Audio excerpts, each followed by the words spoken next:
Welcome to Daily Wisdom, Walking the Path with the Buddha, a podcast shared by David Roylance. This podcast is dedicated to guiding you to completely eliminate the discontent mind and the suffering it causes by attaining enlightenment. Learn and practice the teachings of Gotama Buddha that will guide you to fully attain a peaceful, calm, serene, and content mind with joy. To support this podcast, visit patreon.com/support Buddha or visit buddhadailywisdom.com, where you will discover a full range of courses, retreats, and online learning resources to assist you on the path to enlightenment. Now, here's our teacher to share more.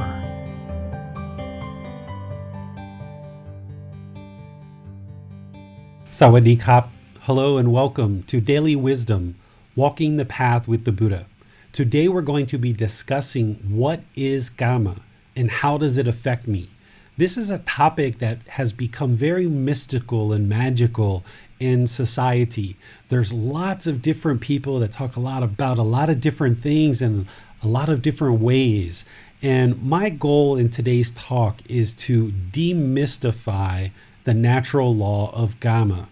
This is chapter 9 in the book, Developing a Life Practice, The Path That Leads to Nibbana.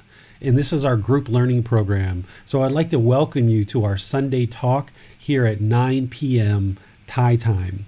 If you're on Facebook or YouTube or in our Zoom virtual classroom, you're welcome to ask questions as we go throughout our talk today by just placing your comments into the comment section, and our moderator Max will help you and ensure that your question gets asked during the class so that I can then answer it. For anybody who's in our Zoom virtual classroom, you can electronically raise your hand and ask your question or any follow-up questions directly. So thank you for joining. This is a very interesting topic. This is a central topic to Gotama Buddha's teachings.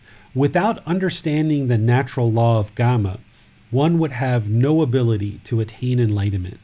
We've had a couple of those topics here recently because we're in the real heart of this book, Developing a Life Practice, The Path That Leads to Nibbana.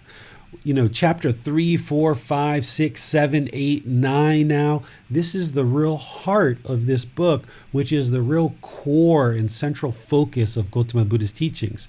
So my goal today is that by the time we're finished with class and maybe some reflection afterwards, that you can see the natural law of Kamma crystal clear. And you're going to need to see it crystal clear in order to attain enlightenment, because the Kamma is the most unbiased teacher that you will ever find. There's no subjectivity involved in Kamma. So let's talk about this natural law and make sure that you understand it so that you can see it as clear as day, and then you can work with it to help you to learn and practice these teachings and improve the condition of your life.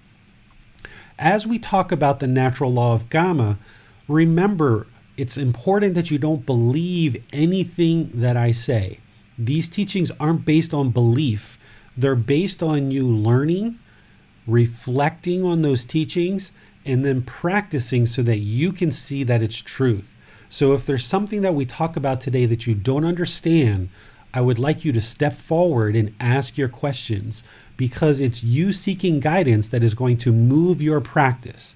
It's going to progress you forward because you're engaged and you're investigating these teachings and you're really seeking to understand them. So don't believe anything that I say today as we get talking here.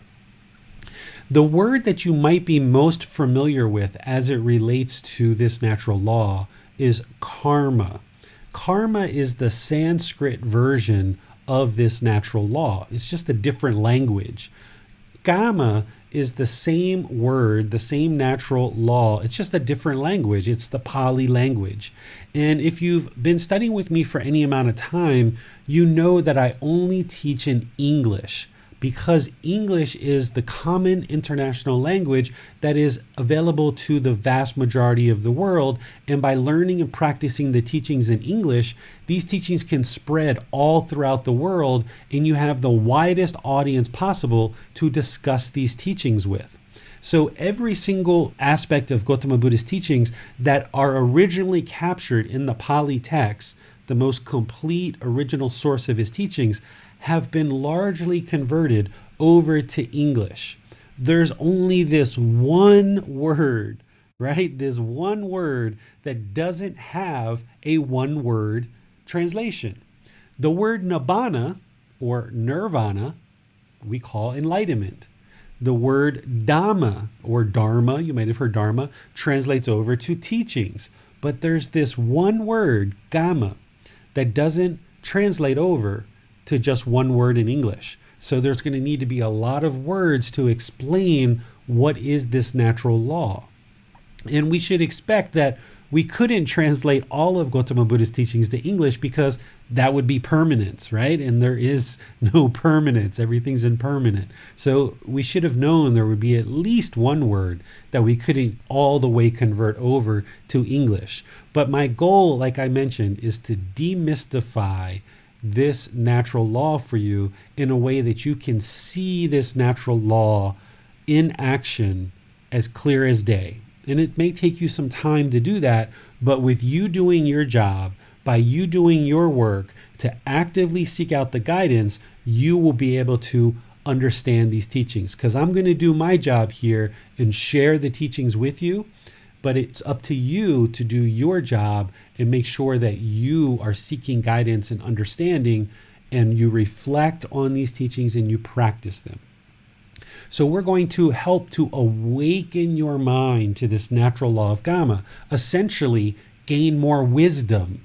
That's what it means to awaken the mind. You're actually gaining more wisdom. So we need to help you to see this natural law through teaching, but then because it's a natural law, you can go out on your own and you can independently verify it and practice to confirm that it's truth.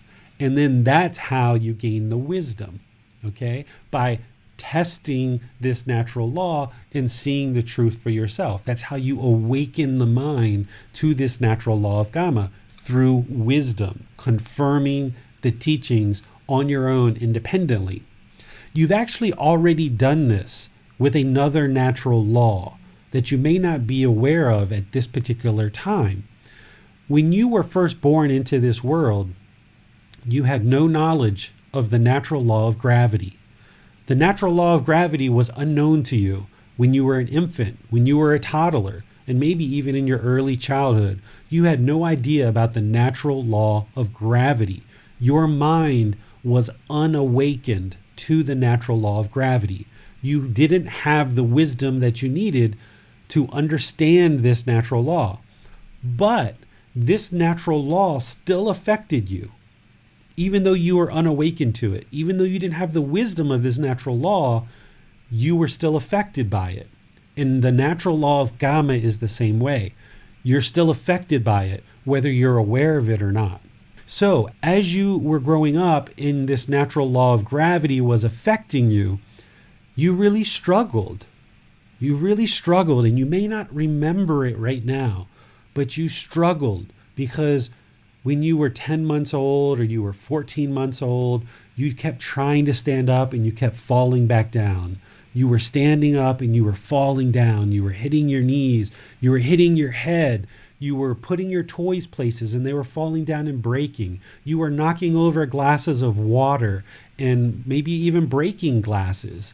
You were struggling in life because your mind was unawakened to this natural law of gravity.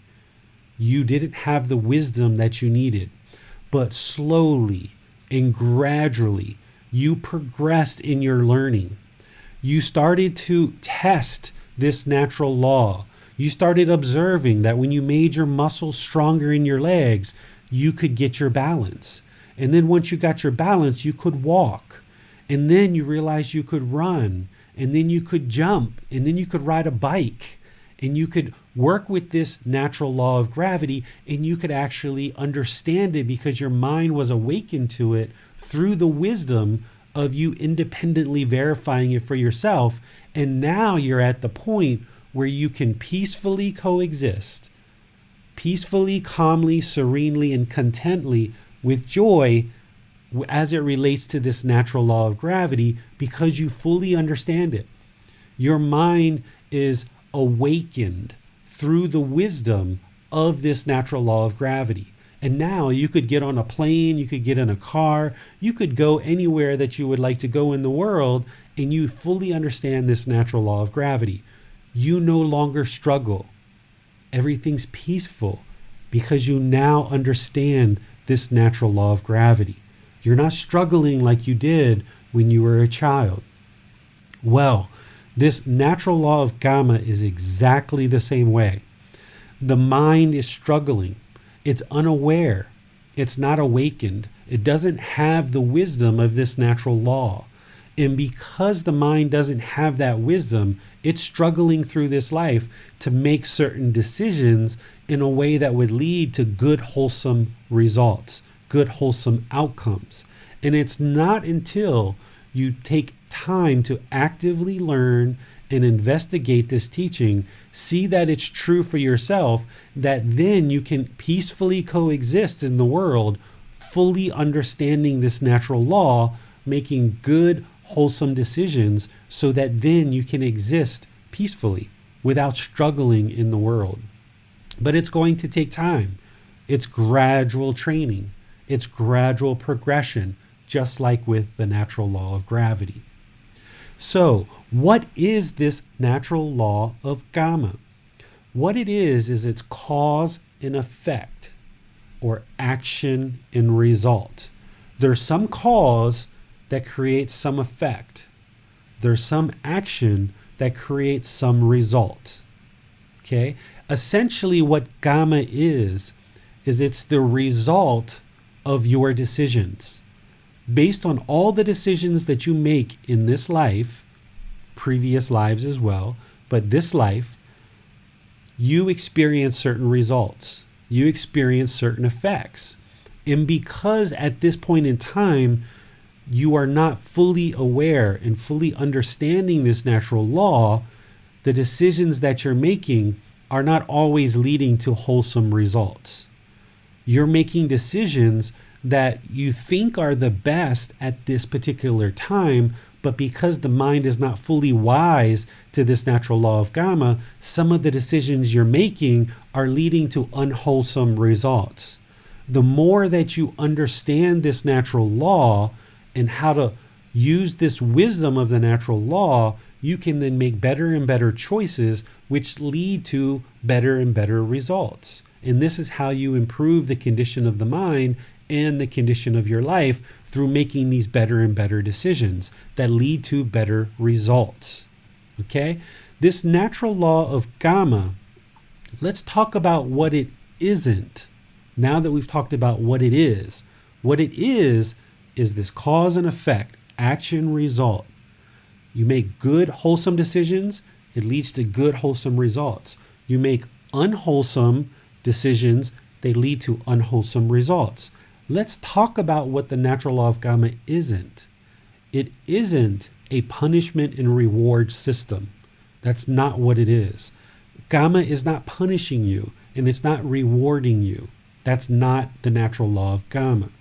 There is no one or no entity that is administering or overseeing this natural law, dishing out punishment and rewards. That's not what the natural law of Kamma is. Essentially, the natural law of Kamma is just the way things happen amongst all the various things in the world. All the people in the world function in the same way. For example, if you talk unkind, unfriendly, rude, and disrespectful to people, people aren't going to be interested in talking to you. You're not going to have very many friends. People are going to leave from you. Whereas if you speak polite, kind, friendly, and respectful, you're going to notice that people are going to be friendly with you, warm with you, and they're going to be interested to spend time around you. Whereas if you have this hostility and aggression and anger, then that's what you're putting out, and that's what's going to come back to you in the world from all the different people and things that are going on in your life. This is just one little simple example. If you're lying and you're going around lying and gossiping and slandering people, people are going to get used to you doing this, and people may even gossip with you. But then when your back's turned, people are going to gossip about you. This is the natural law of Kamma. No one's administering it. It's not punishment and rewards. It's just the way things happen. That because you're going around gossiping, slandering, and disparaging people, maybe lying to people, people are going to do the same things to you. But if you go around with this active goodwill towards all beings without judgment, with this concern for others' misfortune, talking polite, talking kindly, being friendly, then what you're going to see is that your interactions in the world with all the people around you are going to be similar to that. Right now, you probably have people in your life that are talking aggressive to you and that are being angry, being hostile, being upset. But that's because you're doing those things also. So what these teachings do is they focus the mind on you training your mind, because this natural law of Kamma, of cause and effect, action and result, essentially the result of your decisions. If you're putting out harmful speech, for example, then that's what's going to come back to you. It's just the way it happens. So by you focusing on your mind, by you focusing on your training, by you training your mind, not trying to change everyone else and trying to get them to speak nice and kind to you because they're wrong. No, that's not what this practice is about. What this practice is about, what this path is about, is you training your mind. Because by you training your mind to speak with the 5 factors of well-spoken speech, for example, just one thing, by you training that and you only speaking in a wholesome way, then what you're going to find is more and more people are going to collect around you that are also practicing in the same way, that are speaking to you in the same way. And you will notice that people aren't going to speak harsh and aggressive with you because you're friendly, polite, kind, and respectful. This is the way it works. Remember, don't believe me. But the more you learn about the Eightfold Path and you practice that and all these other teachings, and you enter into the world practicing these teachings, you will see how your mind changes and your relationships around you will change as well. So don't believe what I'm sharing here. Listen, understand, reflect, ask questions to ensure you learn it, and then go out in the world and test it. That's when you'll have the truth and you'll see the wisdom in these teachings. Because this central aspect of Gotama Buddha's teachings, the core of his teachings, is all about the natural law of Kamma. Whether we're talking about the Four Noble Truths, the Eightfold Path, the 5 precepts, the 3 poisons, these are all things that we've learned so far in this group learning program. All of those are based around this natural law of Kamma.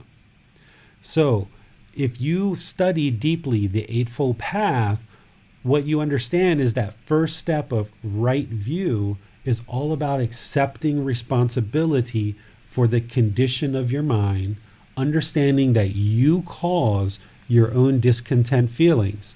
And by you understanding that you're causing the anger, frustration, irritation, annoyance, boredom, loneliness, guilt, shame, fears, jealousy, resentment, all of these feelings in the mind are being caused by you, then you know that you can also eliminate them because they're being caused by you. That's right view. If you went into the world blaming everyone else for your anger, for your sadness, for your guilt and shame, your boredom and your loneliness, that's not going to produce wholesome results, because that's not the natural law of Kamma. The fact is, even though the vast majority of the world doesn't understand this, the truth is that you cause, just like everyone else, causes their own discontent feelings. So if you went into the world blaming other people for your anger, your frustration, your irritation, it's not going to produce good, wholesome results for you. Cause and effect, action and result. Right intention, the second step of the Eightfold Path, is all about practicing harmlessness, non-ill will, not harming other beings. That's there as the second step for a reason, because this entire path of Gotama Buddha's teachings to enlightenment are all based on this natural law of Kamma, of not causing harm to others. Because by us causing harm to others, we're causing harm to ourselves because of this natural law of Kamma. So once you have right view and you accept responsibility for all your own discontent feelings in the mind, now the second step is be sure you're not harming anyone in the world. Practice harmlessness. Enter into the world with the intention, right intention, of not causing harm to other beings. And by doing so, you're practicing harmlessness or non-ill will. Then the teachings move into right speech, because that's one of the big ways that human beings cause harm in the world, is through our speech.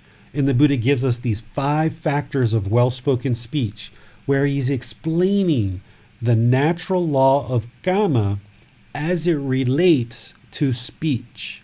So what the Buddha is saying here in the 5 factors of well-spoken speech is that if you are interested in practicing speech in a way that is harmless, that is going to produce wholesome results, then you need to speak at the right time. What you say is true. You need to speak gently. You need to speak beneficially. And you need to speak with a mind of loving kindness. And then he goes on to say, without blame, without blaming others. Because when you don't speak with these 5 factors of well-spoken speech, it's going to cause harm. Therefore, harm is going to come to you.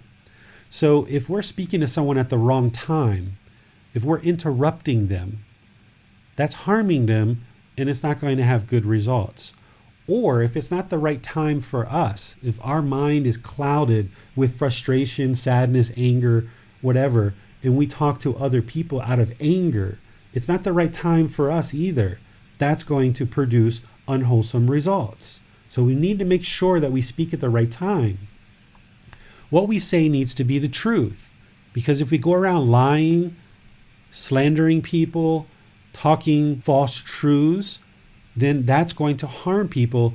It's going to harm us too, because people aren't going to depend on us. They're not going to see us as trustworthy. That when we talk, we often lie, or even occasionally lie, and people discover those lies. We might not be there when they discover them, but they discover those lies. And then it inhibits us from having a trustworthy, dependable relationship with all people around us. The Buddha understood this so well that even when he told a joke, he didn't tell a lie. So it's important that every time you talk, it needs to be the truth. Then the third factor is that when we talk, we speak gently. If we speak harshly or aggressive in our word choice, in our tone, in our demeanor, this is going to be harmful to others. Therefore, it's going to be harmful to us. If we go around speaking harshly and aggressive to people, then that's the way they're going to talk to us as well. And that's our Kamma. That's a result of our decisions, because we chose to speak aggressively, harshly with others. They're choosing to do the same to us.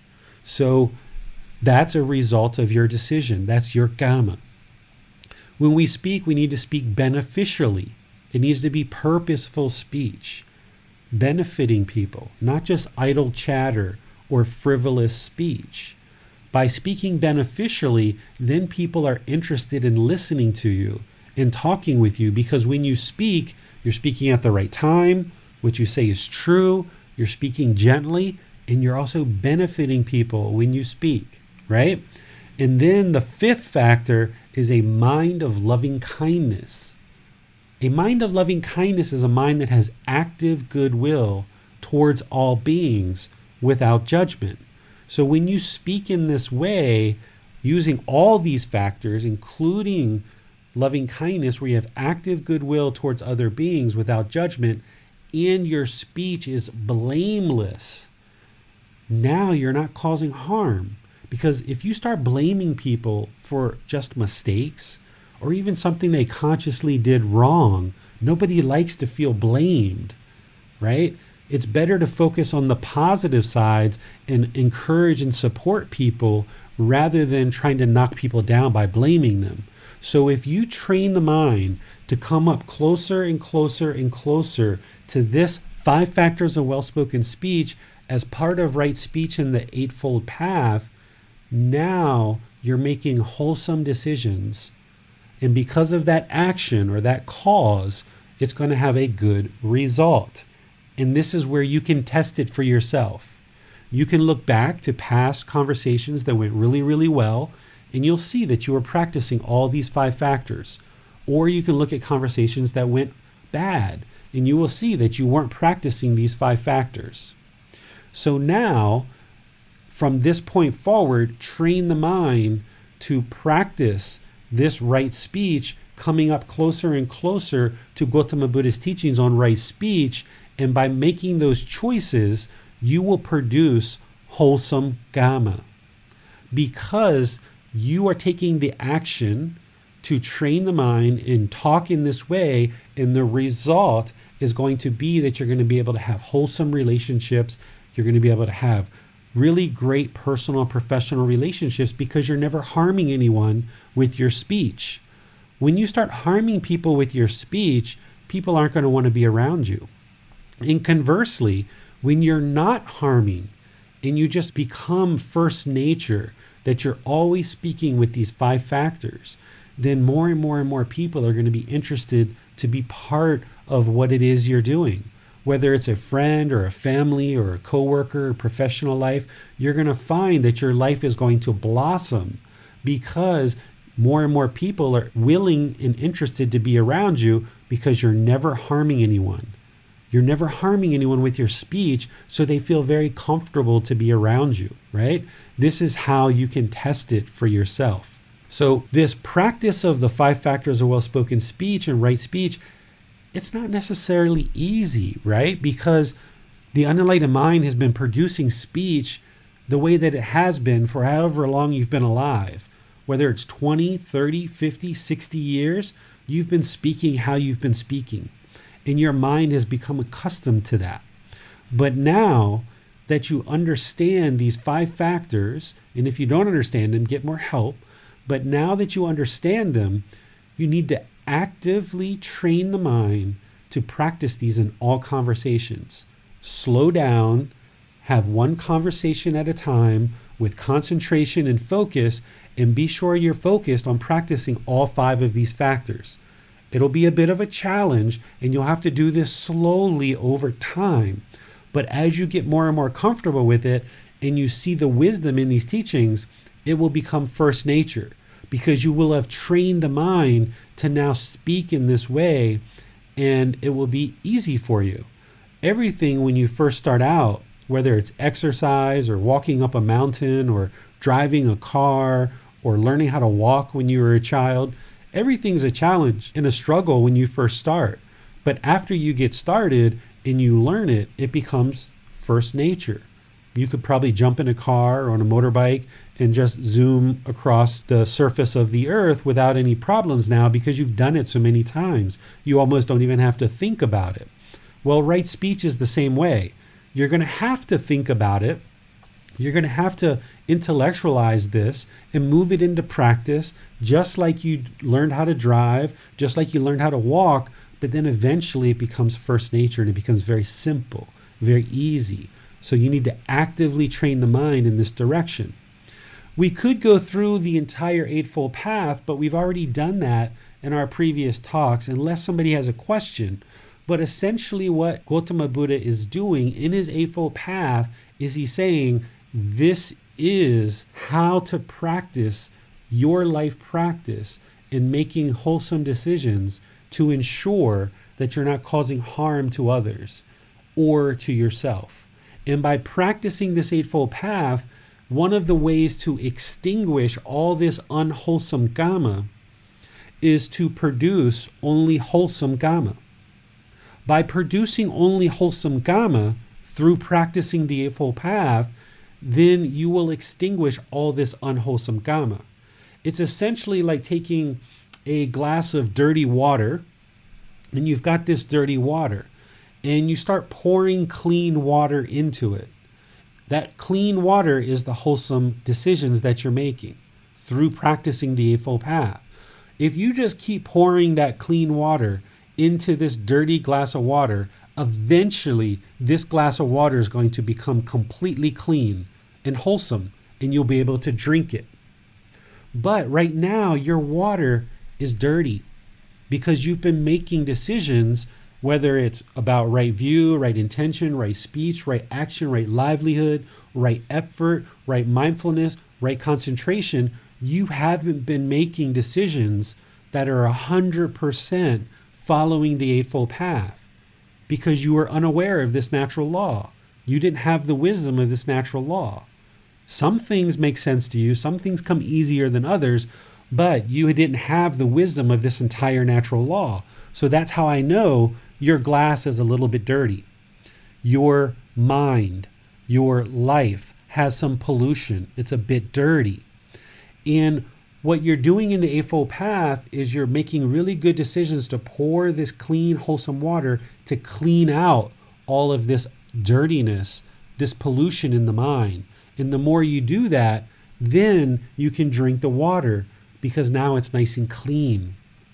But until you deeply learn this Eightfold Path and gradually work with it, just like you gradually learned how to walk with that natural law of gravity, it's not until you gradually learn this Eightfold Path and all the other teachings of the Buddha and gradually implement them into your life that you will gradually clean out this pollution in the mind.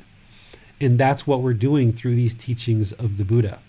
And as you do that, you will observe that the condition of the mind and the condition of your life improves because you now have this wisdom of the natural law. And now life won't be a struggle to you. You can move about the world, you can talk to anybody, you can interact with anybody because it's the same natural laws, whether you're in Thailand, America, the UK, Canada, New Zealand, South America, Australia, Japan. It's the same natural laws everywhere. Everything's the same in terms of the natural laws. So by you learning this and applying it in your life, you will see that you'll be able to conduct personal relationships, professional relationships, all your situations where you're looking to make decisions, you'll be able to make the right decision based on these natural laws of existence, particularly this natural law of Kamma, of cause and effect, action and result, essentially the result of your decisions. Okay, so let me pause here and see if we have any questions before I go on and discuss some more aspects of this natural law of Kamma. We have a question from Amina that came in whilst you were discussing right speech. She asks, Kamma is individual, yet if we are around others who may use negative speech from time to time, does that affect our Kamma? As we work on being content in any and all situations, how might we address these types of situations? Great. So that is something I was going to talk right after this is about Kamma, but let's just go right into it now and we can always come back to other questions as well. So to address this question from Amina, let's go right to the Buddha's teachings, which I have on this slide, this picture here. Kamma only affects you. It's your decisions, your results. What other people are doing through their speech and their actions, it doesn't affect your Kamma. And here is where the Buddha says it, and then we can talk about it. The Buddha says, beings are owners of their Kamma, heirs of their Kamma. They have Kamma as their origin, Kamma as their relative, Kamma as their resort. Whatever Kamma they do, good or bad, they are its heirs. Which means your decisions affect you and you only. So in Amina's question where you're in a conversation with somebody and they're talking harsh or aggressive or with anger, that's affecting them. That's why you can remain calm and peaceful, because anything they say is on them. oftentimes when somebody says something nasty and aggressive or angry to us, if you've got ego or you've got arrogance or you've got a self, you're going to want to defend yourself. And now because you're trying to protect the self, you're going to come out with hostility and anger as well. But when you come out with hostility and anger, now that's your decision. And now that's going to affect you. And other people are going to see you're an angry person and this conversation isn't going to go well because you're not talking and practicing the 5 factors of well-spoken speech. But when somebody else is speaking unkind, unfriendly, or if we want to go down the 5 factors of well-spoken speech, if they're speaking at the wrong time, if they're lying, if they're speaking hostile and aggressive, if what they're saying isn't beneficial, if they're speaking with a mind of hatred, anger, ill will, if they're blaming you, if any of these things are happening, that's on them and it affects them.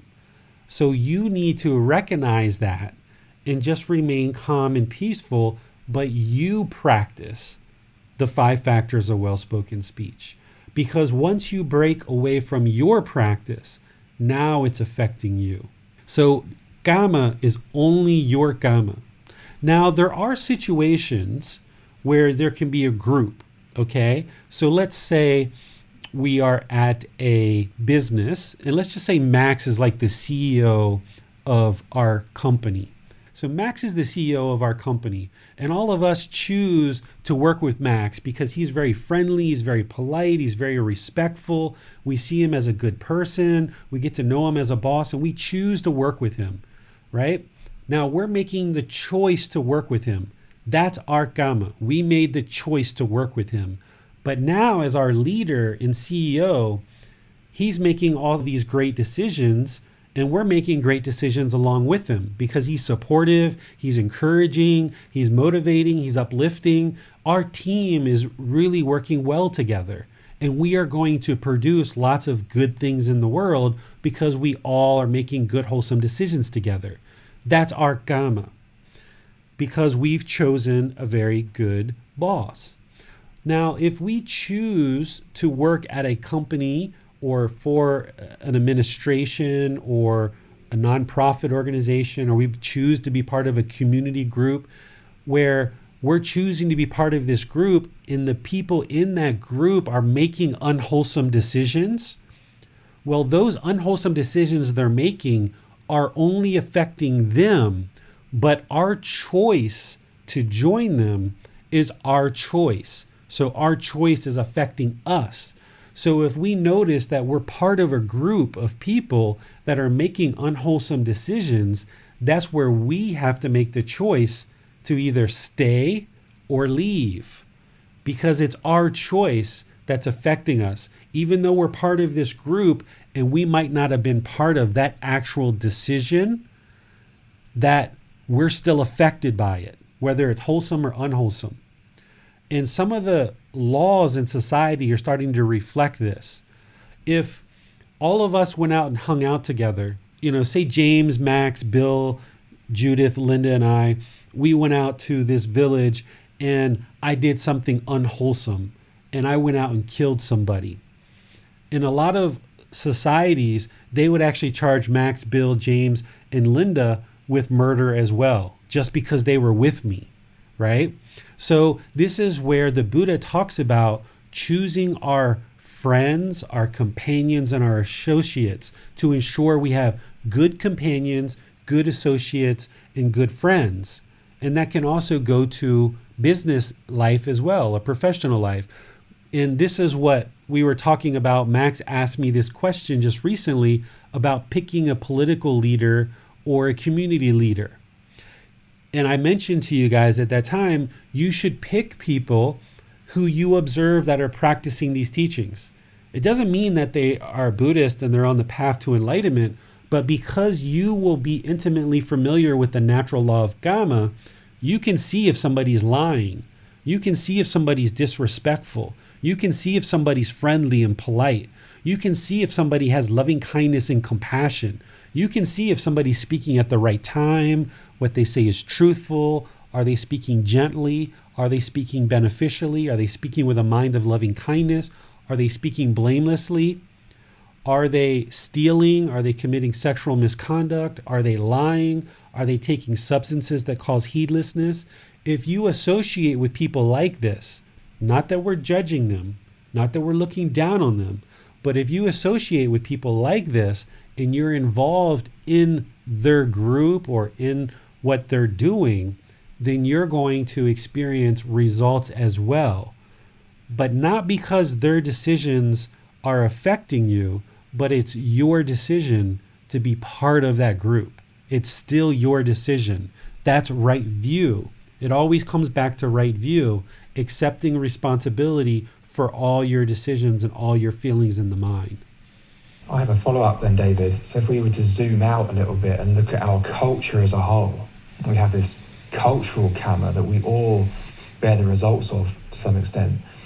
But how can one bear the results of their culture's karma and their unwholesome karma if one's own intentions are wholesome? Okay, so this goes to our previous lives. And you guys may not have observed your previous lives yet, but you might at some point. If you do, then you'll understand that you've had countless previous lives before this. Okay, just countless lives. And all those decisions have led to this point where you are now in this human existence. So things must have went really well for you in order to get you in this human existence, because this is the ideal place to learn, cultivate the mind, and attain enlightenment when you're in the human state. So whatever culture you were born into, whatever country you were born into, whatever family you were born into, is all based on decisions from your previous lives. So when you were brought into the world, you landed in the womb of a woman, and that happened based on your karma from your previous lives. So you can think of all your previous lives, including this life, as one long stream of consciousness that had individual existences, but it's just been cause and effect, cause and effect, cause and effect, cause and effect, one thing after another. Anything that you've got going on in your life right now is a function of all of these previous causes and effects, not just your previous lives, but this life as well. So your culture, while you might not see it as you've made the decision, but you have, where you were born into the world was based on previous lives. Where you sit right now in the world is based on your decisions. And we know that, right? Like, I'm sitting here in Thailand. Why? Because this is where I chose. And there's a lot of reasons why I chose that. But that was my choice, and I'm experiencing the results of that. But in order to get to this point where I can sit here in Thailand, it was a lot of cause and effect to get to the point where I was able to do that. So all of us are choosing the things that go on in our life, either wholesome or unwholesome, and we are going to experience the results of those. Whether it's our relationships, our job, our income, where we live, what kind of dwelling we have, what kind of clothing we have, what kind of food we eat. Everything is based on this cause and effect, action and result, because we all have free will. Every single one of us have free will. Nothing is predetermined. There is no punishment and rewards. So all of our decisions can result in either wholesome, beneficial outcomes or unwholesome outcomes. And it seems then, David, so whilst it's all the results of our own decisions, we don't necessarily know what the outcomes are going to be. We don't even necessarily know if the outcomes are going to be positive or negative, wholesome or unwholesome. And that's why we're on this path, is because we're coming to understand the natural law of karma so that we can make wholesome decisions with wholesome outcomes.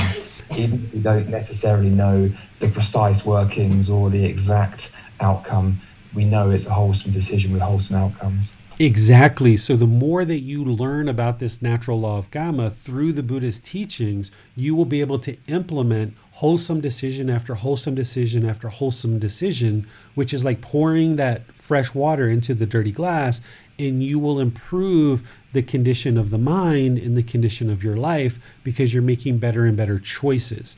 Just the fact that you guys are here and listening to this class, learning in this class, you've decided to learn the teachings of the Buddha, or you're watching this video or learning from the podcast or the books or personal guidance, or you're choosing to meditate, you're choosing to train the mind. These are all good, wholesome decisions, one after another, that's leading to good, wholesome results. Where someone who's not becoming aware of these teachings and the wisdom in these teachings, they're still struggling because they're being affected by this natural law day in and day out without even realizing the struggles that they're encountering are all self-imposed. All the struggles that we experience in life are all self-imposed.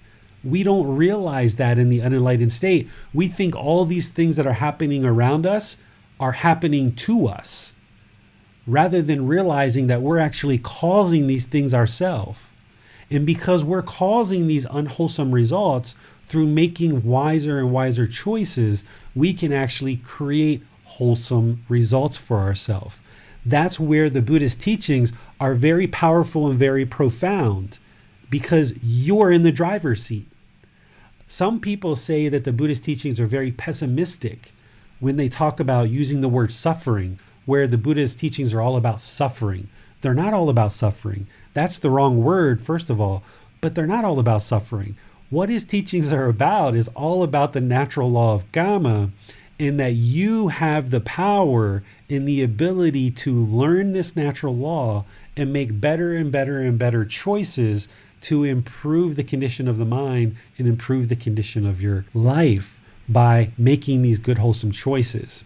And because we're on this particular slide, let's just talk about the next piece, because this goes into what I was just leading into, is the reason why the unenlightened mind is not making these wholesome choices. The reason why the unenlightened mind is making unwholesome choices is because of the three poisons. Because the mind has this greed, hatred, and delusion, or craving, anger, and ignorance, the mind is unaware of this natural law. It's unaware of how these natural laws of existence work. And because of that, the unenlightened mind is making all of these unwholesome decisions, and it creates struggles in our life. So that craving, that outward searching, that external pleasure seeking, the mind is just on this never-ending journey to seek pleasure, and that's causing unwholesome results. The mind has this hatred, anger, ill will, this hostility, this aggression, and we make decisions through that in the unenlightened mind, and because of that, it comes through in our speech and our actions, and now it affects us, and we're struggling because we're causing harm in the world. That harm is coming back to us. And because of this delusion, or this ignorance, or this unknowing of true reality, the unenlightened mind doesn't even know what it doesn't know. The unenlightened mind doesn't know what it doesn't know. It doesn't know that it's causing its own discontent feelings. The unenlightened mind doesn't realize that this hatred, anger, and ill will is causing problems. The unenlightened mind doesn't realize that this pleasure seeking is causing problems. The unenlightened mind doesn't understand the natural law of Kamma. The unenlightened mind doesn't understand the Eightfold Path and the 5 precepts and all of these other good, wholesome teachings. And because of that, we're making decisions through arrogance, through ego, through pleasure seeking, through hatred, through all of these pollution of the mind. The decisions that are coming out from us are causing harm in the world. And that's creating this return back to us that we now struggle in the world because we don't have the wisdom that we need in the unenlightened state to make good, wise decisions. So it's only when you extinguish and eliminate these 3 poisons that the mind becomes wise and makes wholesome choices, one after another after another. There's 1,000,001 choices that you need to make along this path in order to move the mind and the life to wholesome results. So the more that you learn these teachings, you will gain the wisdom that you need to eradicate this ignorance or unknowing of true reality, then fully extinguishing this craving, anger, and ignorance, or greed, hatred, and delusion. And in doing so, as the mind is trained in this direction through the Eightfold Path, now the mind becomes enlightened, peaceful, calm, serene, and content with joy. This is also why it's a gradual process. You can't just sit down and instantly become enlightened, because you need to gain all this wisdom over a long period of time to eradicate these three poisons. You can't just sit down, meditate for 5 minutes, and instantly become enlightened, because you don't have the wisdom that you need in order to attain enlightenment. You need to gradually accumulate this wisdom through learning with teacher, practicing it in real life, seeing the results, independently confirming the truth, so that then you've got the wisdom that you need to continue to make better and better and better decisions in your life. We have a question from Javier. Are the consequences that come back to you always the same kind as your actions, or can they be a different kind of results? It can be both. It can be similar or different. And it's not always instantaneous, right? It's an accumulative effect sometimes. In my talk that I did about 6 months ago, I had just seen a video series on the Wild Wild West in America. The cowboys shooting, killing, robbing, drinking whiskey, having sex with lots of women, and we called it the Wild Wild West. Well, if you know anything about the Wild Wild West, all those outlaws, they were all going around killing. They were all going around stealing, robbing banks, things like that. They were going around having lots of sex with lots of different women. They were going around lying. They were going around drinking lots of whiskey. And because of that, they ended up dying a very early death. So someone like Billy the Kid, this is a famous figure from the Wild Wild West. He died when he was 21. He got killed by a police officer. He had already killed about 20, 25 people at that point. But it's not just the fact that he was killing, that he got killed. It was all this other stuff too. So you can actually steal and lie and take intoxicants or substances that cause heedlessness and end up getting killed, even though you've never killed someone ever in your life. But you can also be a murderer and end up getting killed as well, right? And sometimes it's an accumulated effect. You don't always get exactly what's happening in the exact moment. And it's also not always actions too. You can also get guilt and shame and fear in the mind. So like these cowboys that were running around doing all this harmful stuff in the Wild Wild West, they had to go around from place to place to place to place. They could never reside in one place peacefully because they had so much fear that somebody was coming to kill them, because they had done so much killing that they could never rest and be peaceful. So there was a certain amount of fear in the mind that was causing discontentedness. So therefore, some of the kamma that comes back, some of the results of our decisions is the fear, right? Is the inability to take a homestead and just stay in one home and have a comfortable existence with friends and family around you. So it's not always coming back in exactly the same form as we put it out in. But by you learning and practicing these teachings and making all these good, wholesome decisions, your life will become very, very peaceful and calm because of making these good, wholesome decisions. And your mind will become that way. And everything that you experience in the world is experienced through the mind. So therefore, your mind becoming peaceful, calm, serene, and content with joy, your life will become the same way. And David, is the harm that one commits in proportion to the harm that comes back to them? Not always. Can they come back and, right. Not always. And this is where sometimes people try to do like an accounting. Like, okay, I did this when I was this, I did that, I did this. All right, what's going to come back to me, right? Like I've had people try to do an accounting of their Kamma, almost like it's like a bank account where they're making positive deposits and they're making withdrawals. All right, so here's a bunch of good stuff I did. I deposited things. Now I did all this bad stuff. I'm making withdrawals, right? This is kind of like the mysterious, mystical Kamma in the cloud somewhere. This isn't the way Kamma works. It's kind of this gradual accumulation. By you doing things a certain way, people around you will do things in a certain way. If you make good, wholesome decisions, you're going to elicit friends and family and coworkers that are making good, wholesome decisions around you. And by you making unwholesome decisions, there's going to be a lot of unwholesome things that happen around you. It seems that even with that, there are countless examples of people, say, who were murdered for inviting a positive kind of change in the world that other people did not like. There's been cases of people like Martin Luther King, who was working with very wholesome intentions but still was killed. So how can we explain this? Yeah, so this is still Kamma as well, right? Because based on the situation that he was involved in, it's not that he did necessarily anything wrong by standing up for civil rights, because that's a really important thing. But his decision to do that, he knew that he was risking his life. He knew that it was a very difficult time in American history, and he realized that he was attempting to be the leader and to do something very significant amongst a large volume of people who were very much against what he was doing. And because of that, that was his Kamma. And he was willing to accept that. He was accepting of that he knew that he could potentially be killed.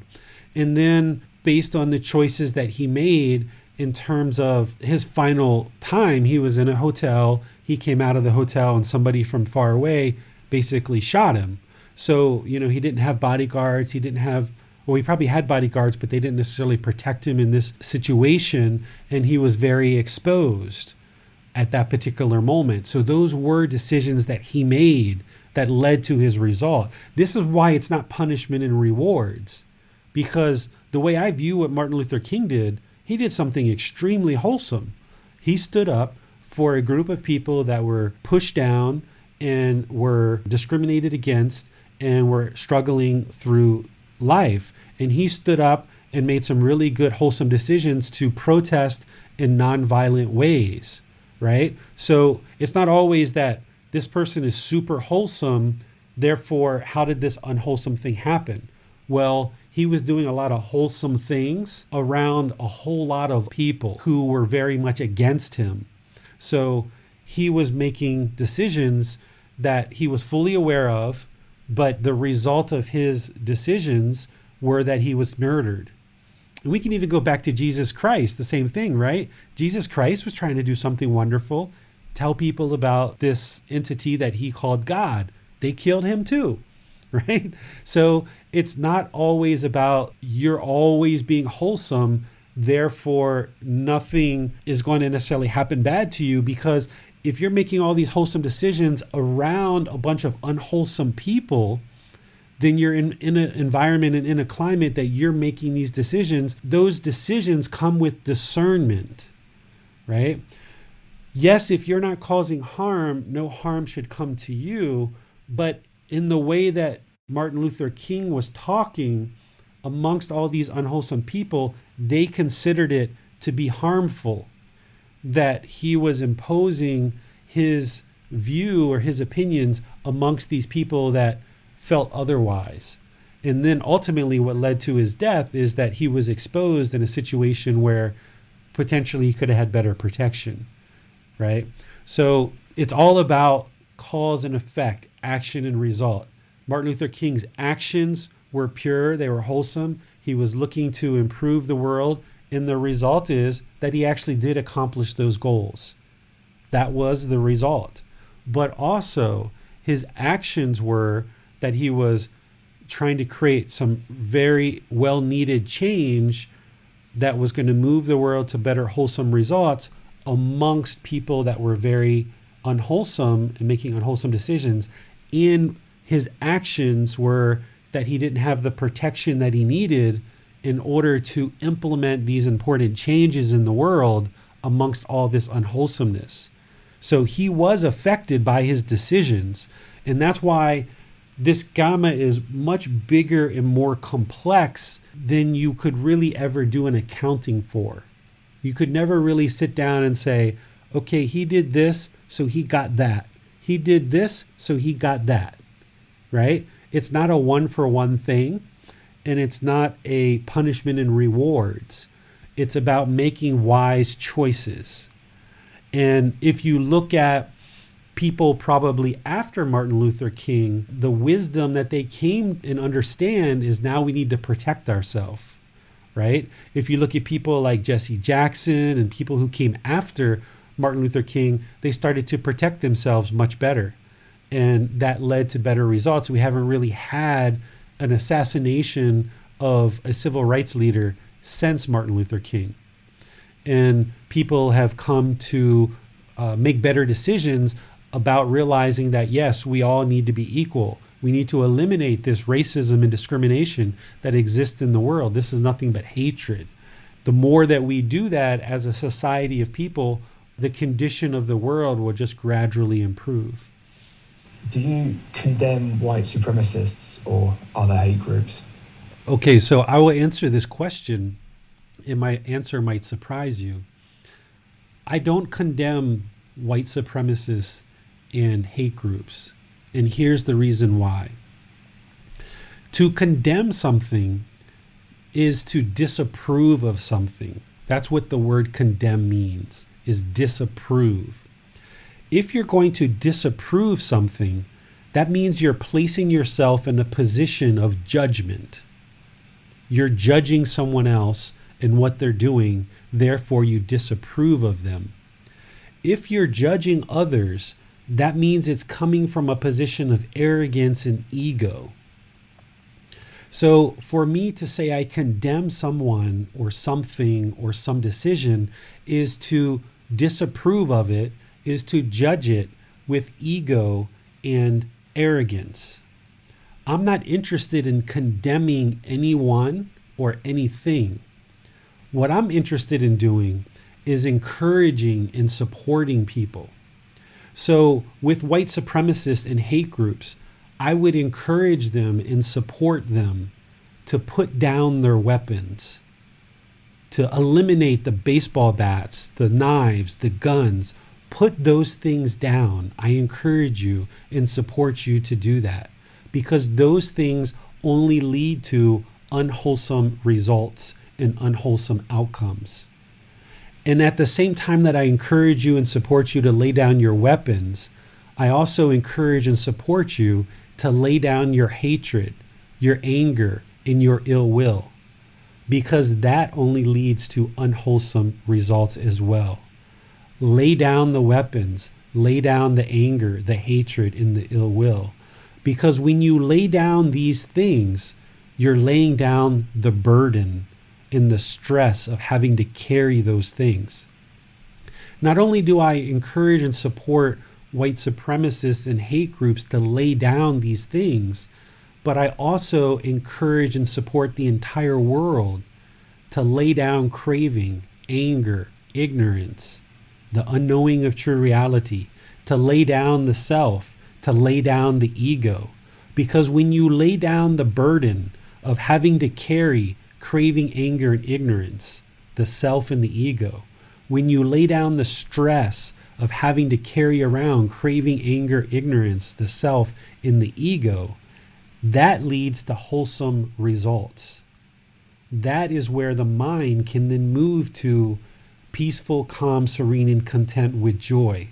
But as long as people carry around those three poisons, then it's going to lead to unwholesome results. So rather than condemning a particular group or a particular decision or a particular ideology or philosophy, I would instead encourage and support people to lay down the unwholesomeness and to cultivate and rise in the mind the wholesome qualities that are going to lead to wholesome results. So I would rather encourage and support rather than condemning. Okay, thanks, David. Okay, we have a question from Randall. Randall asks, I believe you've talked in the past about how craving from past lives can be carried over to future births. So I'd like to hear more about how craving is related to karma's effect on our future lives. Sure. So what you should understand about craving at this point is craving is the cause of discontentedness. It causes the painful feelings, pleasant feelings, and feelings that are neither painful nor pleasant. Craving is what causes discontentedness. By eliminating craving, we eliminate discontentedness. And by eliminating craving, anger, ignorance, the self and the ego, you attain enlightenment. The mind has been liberated. It's now peaceful, calm, serene, and content with joy. If there is craving at the time of death, craving being this outward seeking, this longing, this strong eagerness, if there's craving at the time of death, there's going to be rebirth. And it doesn't necessarily mean you're going to be reborn back into the human world.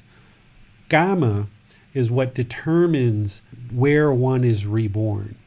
But craving determines if there is rebirth. So at death, if there is craving, there is going to be rebirth. Once there's rebirth, it's the natural law of Kamma that decides what realm, what condition, what situations this being is being reborn as. So we need to extinguish craving, this mental longing with a strong eagerness, this outward seeking for pleasure, in order to eliminate discontentedness. But we also need to eliminate it in order to eliminate rebirth. Because if we don't, then we're going to be reborn. And then it's based on the natural law of Kamma. If there's rebirth, that means there's still craving, okay? When you're reborn into the next life, the residual memories from each life move forward. There's some residual memories, and there's craving that moves forward as well. So that craving moves forward into the future lives, and now in that new life is going to be affected by that craving. So let me give you an example. Let's say that I had a previous life where I was a carpenter and I enjoyed that job. I loved that job. I was a good carpenter. I really enjoyed being a carpenter. And now I die in that life and I'm reborn into a new life, a new human being. That craving from that previous life is going to move into this new life now. David Roylance. And even though I didn't have any experience in this life being trained as a carpenter, that craving is still in the mind because it hasn't been extinguished yet. And now there's going to be certain decisions that I make in this life, potentially without me even being aware of my previous lives, that are going to affect me in this life. I will pursue carpentry, for example, in one way, shape, form, or fashion. Likewise, let's say in a previous life that I didn't have much sex in previous lives, and now I'm reborn into this new life, and I've got this craving for sex. So then in this life, perhaps I have a lot of sex with a lot of different people, and I go around having sex with lots of people, and that's going to affect me in this life. So when we say that our Kamma from our previous lives are affecting this life, what the Buddha is actually talking about is it's the craving that moved forward into this new life. And now the decisions that I'm making in this life are affecting me in this life. Once you're born, once you have physical life as a human being, all the craving has moved forward into the mind. Your human body is based on your previous lives. So that is what we call old Kamma. But anything that's happening in this life is as a result of what's going on in this life. But it could be based on cravings from previous lives. So it's not that the Kamma follows us from life to life.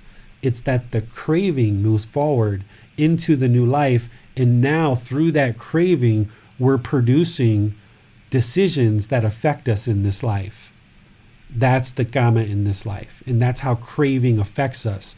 That's why craving is like, even though it's a 7-letter word, it's kind of like a 4-letter word, the word craving. You want to get rid of craving at all costs, right? Because it causes discontentedness, it causes unwholesome Kamma, and it causes rebirth.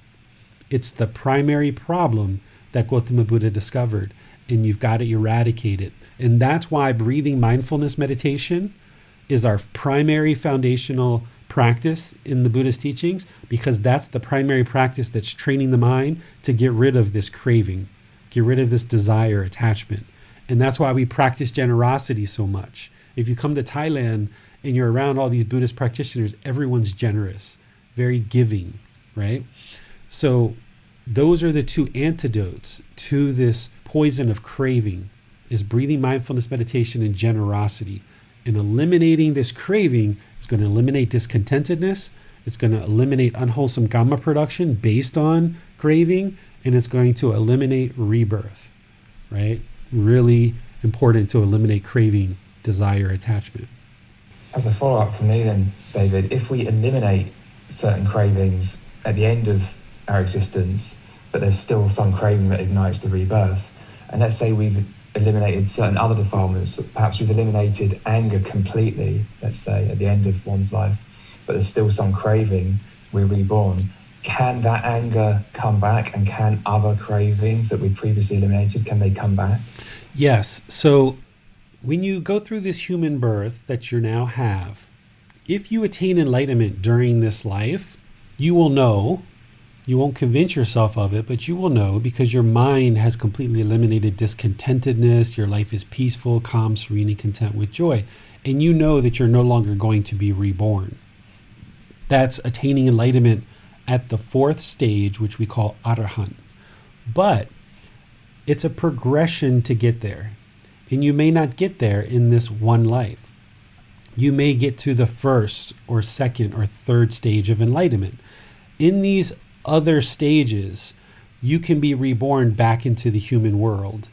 If you don't get to the 1st stage of enlightenment, you will be reborn into one of the lower realms, like animal, afflicted spirit, or hell realm. You'll be born into the lower realms. Eventually, you'll be reborn in those realms enough that you'll end up back to the human world at some point again in the future. But you've got a human birth now, you can attain enlightenment during this life. But if you don't, let's just say you get to the 1st or 2nd stage of enlightenment. You've studied these teachings to a certain degree. You've got some pretty good progress, but there's still some craving there. And as Max said, you've eliminated hatred. And you've been now reborn again into the human world. When you're reborn back with the same 3 poisons. You still are going to have craving, anger, ignorance, the self, and the ego. You may have less of it, but you're going to have all those things.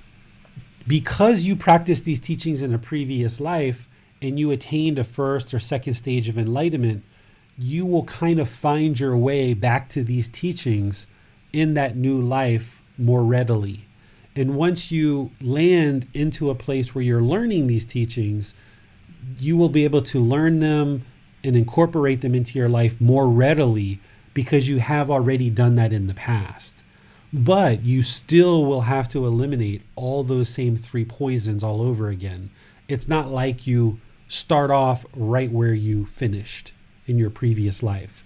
You are starting over, but it's going to be a little bit easier for you. It's going to be a little bit better for you. So if you learn and practice these teachings and you get to the 1st or 2nd stage of enlightenment, that's really a great accomplishment. You're going to have a wonderful life, but you're still going to experience some discontentedness, which means there's still going to be rebirth. But in that next rebirth, you're going to be reborn in a better destination. You're going to be reborn in a better situation, a better condition, and you're going to have a better chance of attaining enlightenment on those subsequent births than you did in that first birth that led you to the 1st or 2nd stage of enlightenment. But you will be starting over with some benefits acquired from previous lives. Just a clarification then. So to be reborn as a human, one will necessarily have to have eliminated the self. However, when they are reborn, having a self comes with the human condition, so they will automatically have some self. And it's not that they acquire a self through growing up or through the obstacles they encounter, but they're actually born with one as part of the human condition. Right. The mind is conditioned to this self as part of their human birth. But to eliminate it, it will be a bit easier for them if they've already done it in a previous life. Right. So that's why, like, some students who study with me, they just absorb this teachings and they just move through it really quick. Like 2 months, 3 months, 6 months, it's like, whoa, they're making all kinds of progress. Where another person, it's going to take them more time, multiple years to really sit with the material and really understand it and really work with it. And it's almost very much of a struggle for them. But other people, they can adopt it very readily and very quickly. And what I observe in those situations is that it appears that these people probably had some type of training in these teachings in a previous birth. And that's why they were able to learn and implement these teachings and see the truth in them so readily and so easily because of their prior experiences with these type of teachings. Where somebody else, it might be their very first human birth. They've never been in the human world before, where these other people have been in the human world before.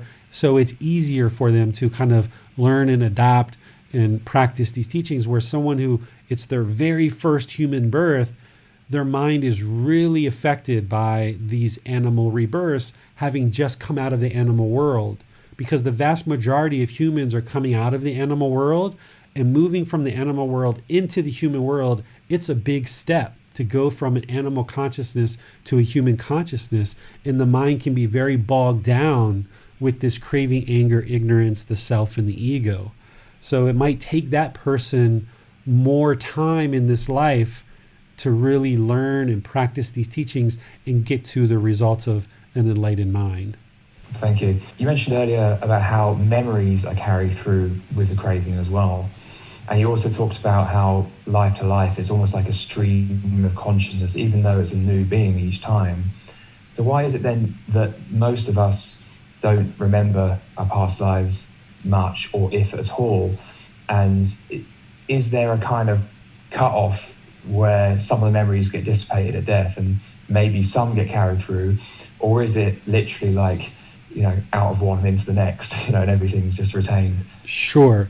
The reason why the mind of an unenlightened person doesn't understand or doesn't recall their past lives is because it's burdened with this craving, anger, ignorance, the self, and the ego. So the mind is polluted with these three poisons. As your mind awakens, i.e., as you gain this wisdom, as you train it through meditation, as the mind starts gradually awakening through reducing and ultimately eliminating craving, anger, ignorance, the knowing of true reality, the self and ego, it's not uncommon. It's actually quite common that people will start to observe past lives. Because as the pollution of these three poisons go down in the mind, then the memories start to come through and you start seeing these residual memories from previous lives. There's a lot of children in the world that observe their past lives. There's a lot of this is in the news right now in certain news outlets. A lot of children will oftentimes observe past lives. And that's because a child's mind is not very polluted with the three poisons because it's still fairly pure. It hasn't been conditioned as it does when we're adults. So as children, we oftentimes observe information from past lives, or even in the unenlightened state without having any training in these teachings whatsoever. Some people can have residual memories even without training their mind at all. There's people that will talk to you about past lives that they've experienced. But as you progress on this path, it's common for people to observe past lives. And the way that I explain it is that if you were in a particular city and you walked out of your house, all you see is that street. So you only see this life because all you see is this street. But as you ascend to a higher mountaintop and you overlook the city. Now you can see all the different streets, how they interconnect with each other. And you can see individual towns, how those different towns connect to each other because you're at a higher vantage point. When you're clearing out the mind with all this pollution of the three poisons of craving, anger, ignorance, the self, and the ego, it's like moving to that higher vantage point, a higher consciousness. And when you're looking at this life, these residual memories will oftentimes come back to you. You don't actually have to recall your past lives in order to attain enlightenment. I know people that are fairly well enlightened that have never observed their past lives whatsoever. Anything that's happened in the past is in the past. It doesn't affect you right now. And anything that may or may not happen in the future in terms of rebirth, it doesn't affect you. What's important is right now that you're learning and practicing the teachings to improve the condition and the quality of the mind in your life. What observing past lives did for me is it confirmed for me that what the Buddha taught was 100% truth. Because I had these experiences of observing past lives first, and then when I read his teachings about the cycle of rebirth, he was explaining everything that I had experienced. So rather than reading the teachings first, conditioning the mind to have these experiences, I had the experiences first. I didn't understand them. I didn't know what they were all about. And it wasn't until months later, I happened to pick up some of the Buddha's teachings and I was like, what's going on here? And I read it and I was like, oh, wow. His words from 2,500 years ago are explaining exactly what I experienced. So that's how I knew his teachings on the cycle of rebirth were 100% true. So if you observe your past lives, fine, that's great. That's information for you. It confirms the cycle of rebirth. You know that it's true. If you want more information on it, I will help you to understand the cycle of rebirth so you'll understand it further. It's not going to necessarily help you in this life other than the fact that you'll understand the cycle of rebirth more deeply and you'll have true wisdom because you'll have experienced it for yourself. But if you never experience your past lives, no problem. That's okay too. You shouldn't have a desire or a craving to experience your past lives and see your past lives, because if you do, that craving, that mental longing and strong eagerness to observe your past lives is going to inhibit you from attaining enlightenment. The goal of this path is to attain enlightenment, not to see your past lives. While it's interesting to see your past lives, it's not the goal of this path. The goal is to attain enlightenment. So seeing past lives is kind of a nice thing. It's kind of interesting. It's like, oh, wow, that's interesting, but it's not a requirement. And if you see it, great, that's fine, no big deal. If you don't see them, great, that's fine, no big deal. Just continue to stay focused on the goal, which is liberation of the mind to attain enlightenment. If an enlightened being is only producing wholesome karma and they've completely eliminated all of their unwholesome karma, must they still bear the results of decisions they made prior to becoming enlightened? And if so, in what sense?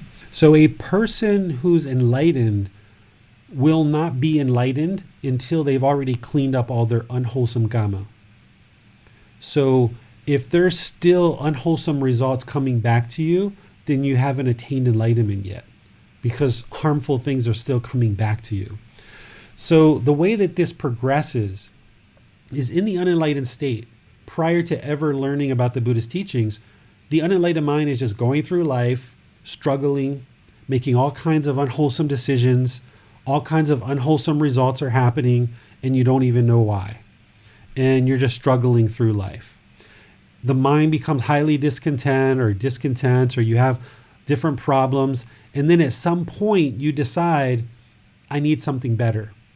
And you find the Buddhist teachings. And you start learning these teachings. And you start improving your training. You start improving the mind.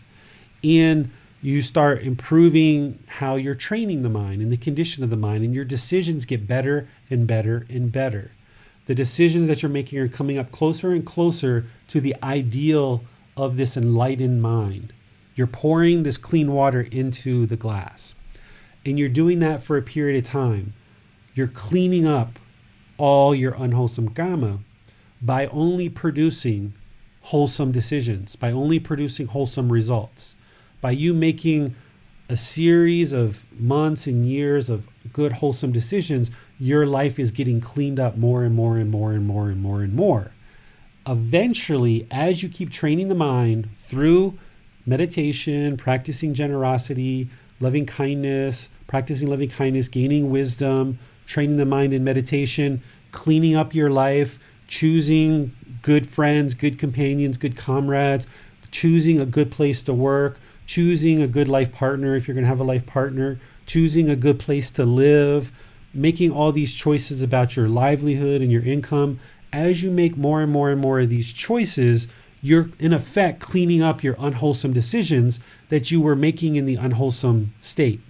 As you clean these up more and more and more, your life becomes more and more peaceful, more and more calm, more and more serene, more and more content, more and more joyful, because no harm is coming back to you. So now let me give you a real world example. In the unenlightened state, say you have a wife, a partner, a boyfriend, girlfriend, maybe you have children, you're going around being hostile, angry, aggressive, talking bad to friends and coworkers. You're just struggling. All these bad things are happening, you have no idea. Your mind is highly discontent. You start learning these teachings, you start cleaning up your decisions, you start talking politely, kindly, friendly, respectfully with people. Your partner starts learning this path. They start talking polite, kind, respectful as well. You start sharing these teachings with your children. They start practicing these teachings and cleaning up their conduct as well. They're no longer screaming at you. They're no longer disrespectful to you because you're respectful to them. And they learn how to respect because you're respectful to them.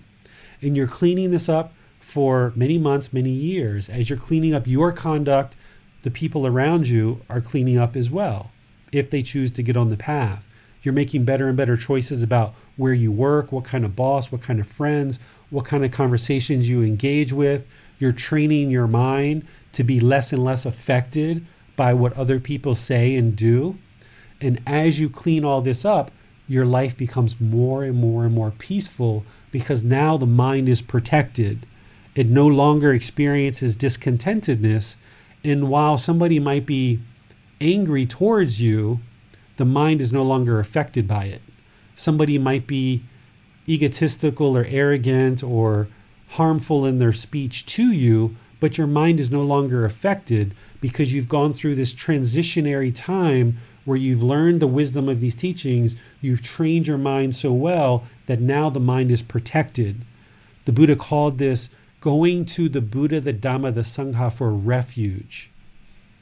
Refuge is a protection, is to protect the mind. So by you going to the Buddha, to his teachings, and to the community of practitioners to learn his teachings, you are seeking refuge. You are seeking protection in the Buddha, the teachings, and the community of practitioners. And by you doing that, your mind will then become protected by all the discontentedness in the world, all the harmful things in the world. Even if someone does something harmful to you, it doesn't stick because the mind's protected. Now in the unenlightened mind, if somebody says something negative or harsh to you, your ego might kick in, your self might kick in, you feel sad, you feel depressed, you feel guilty or shameful or sorrowful because your mind is not yet fully protected. You haven't trained it enough. But once you train it enough, the mind gets to this enlightened mental state where it's now unshakable. It's laid down the burden of these three poisons. It's no longer seeking external pleasure through craving. It no longer has hatred, anger, ill will. It no longer has ignorance or unknowing of true reality. It's got this generosity.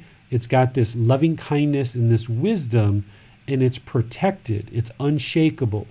You've laid down the burden. You've laid down the stress. The mind now has concentration, focus, clarity of thought, deep memory, and you no longer are experiencing discontentedness whatsoever, no matter what people say or do. The mind is protected 100%. Right, so it doesn't mean that an enlightened being is never going to encounter any kind of unwholesomeness, of course. It means they're still going to encounter people speaking without right speech. It means they're still going to maybe be attacked. Who knows? It's possible, right? Well, that's probably less likely. But it means that they know they aren't causing it, and therefore their mind cannot become discontent. Exactly. Even though they may physically be attacked, and they're still going to experience aging, sickness, and death. Exactly. So even the Buddha during his lifetime, I know of 2 stories where people tried to kill him. Okay. And he didn't get killed because he was able to handle it as an enlightened being. So as an unenlightened being, well, let me tell you the story first. He was walking down the street and there was this murderer that had murdered like 1,000 people. And everybody told the Buddha, like, don't go down that street. The murderer's down there and he's going to murder you. And if you go down that street, you know, you're going to end up getting killed. Well, an enlightened being doesn't have fear. So the Buddha just walked down the street. And this murderer sees the Buddha coming. And then he's like, oh, right, I'm going to get to murder this guy, right? Like, here it is. Like, I'm going to murder this guy. So the Buddha's just walking. He's determined to walk down the street. He's heading to another town to teach some people. Well, this murderer comes out. The Buddha's walking at a pretty good pace. So this murderer is having to catch up to him with his sword drawn.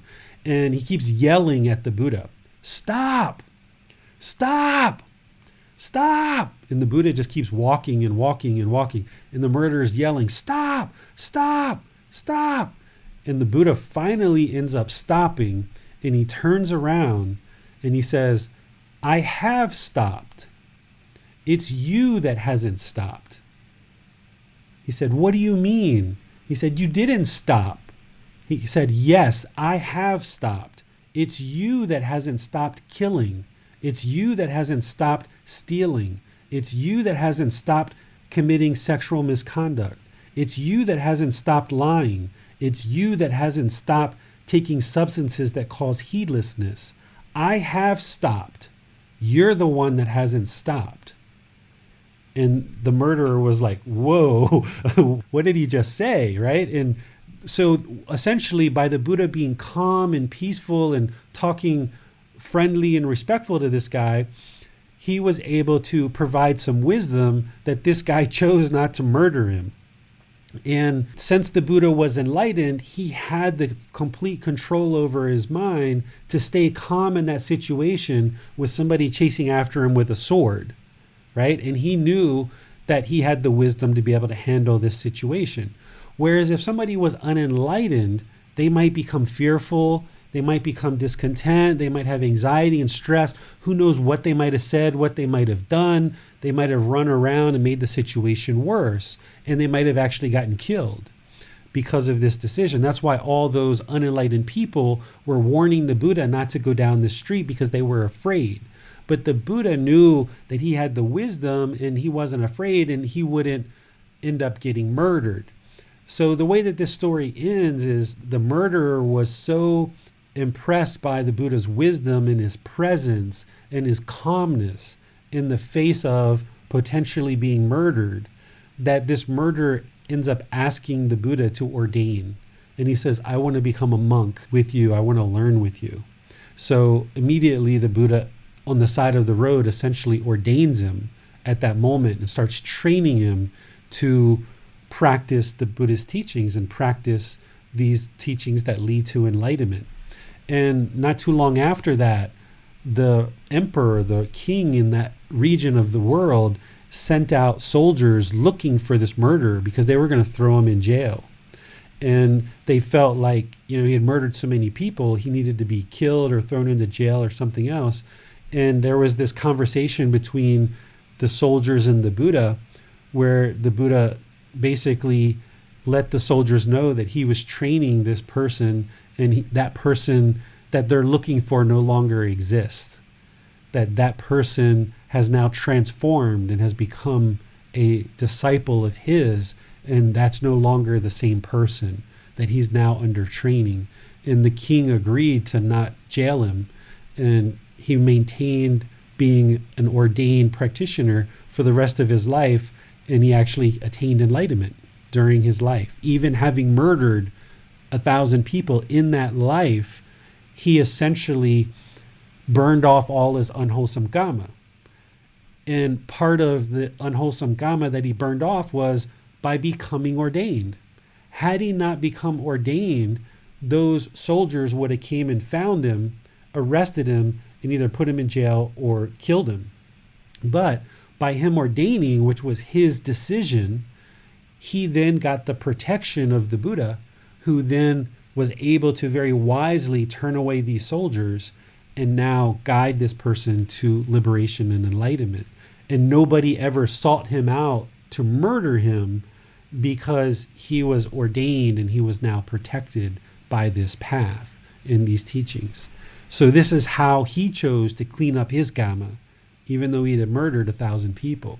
So all of us have to learn these teachings and decide how we're going to improve our decisions through this wisdom and clean up our kamma. Yeah, there are many helpful lessons in her story, one of which goes back to my question from earlier about whether the harm that comes back to us must be in proportion to what we put out. And here's a guy that's murdered 1,000 people in this lifetime and still becomes enlightened. Mm-hmm. So there's hope for everybody, right? Yeah, and this is an example too where you can see the past doesn't matter, right? I mean, it matters because he probably had to deal with a lot of guilt and shame and fear, right? Like he didn't become enlightened in like a month, I'm sure. It took a good long while, I'm sure.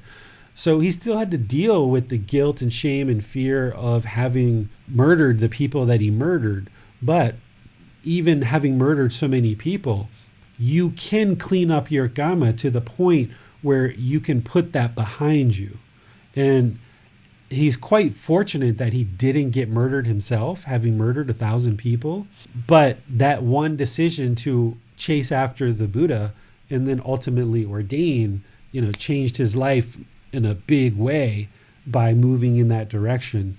But that shows you that if you've had sexual misconduct, if you've taken substances that cause heedlessness, if you've stolen, if you've lied, if you've done any of this stuff in the past, in this life, it's all in the past. You can change your conduct right now. One of the things that we're taught growing up in other traditions is that we go through this life, and when we die, we're judged over everything that we've done in this life. And then we either go to a good place or we go to a bad place. And it's based on the totality of everything we've done in this life. So some people, by the time you're 30, 40, 50 years old, you can be like, you know what? I've been doing bad this long. Might as well just keep doing bad because I'm going to be judged and I don't have enough time to sort all this out. So I'm just going to keep doing bad. What the heck? But that's not true reality. That's not what actually happens. You don't have just one life. You don't get judged at the end of this life to go to either a good place or a bad place. Everything that happens in your life is based on your own decisions right now. So even if you've done a lot of unwholesome things in the past, you can change that conduct now and improve the condition of the mind and improve the condition of the life. And you will know that your life is improving because the condition of the mind is improving. The mind will become peaceful, calm, serene, and content with joy permanently, and your life will become that way. And that's how you'll know that you're learning the truth.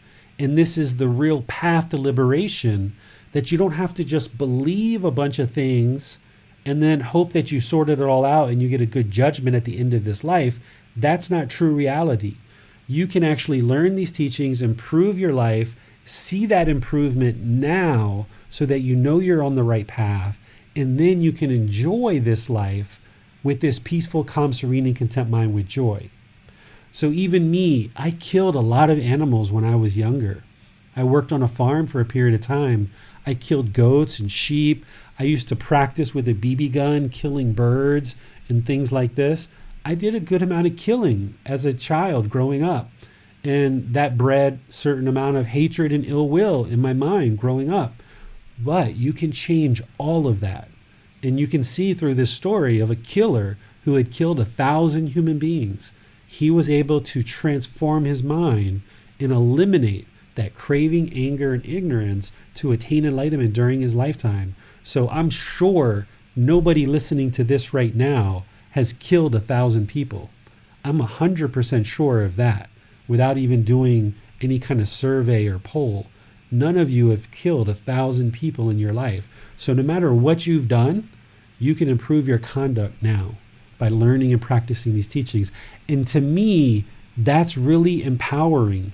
That by itself is very liberating, right? We talk about laying down the burden. We talk about laying down the stress. Some people talk about the Buddhist teachings being pessimistic. I don't think there's anything pessimistic about you can change your life right now by making better decisions.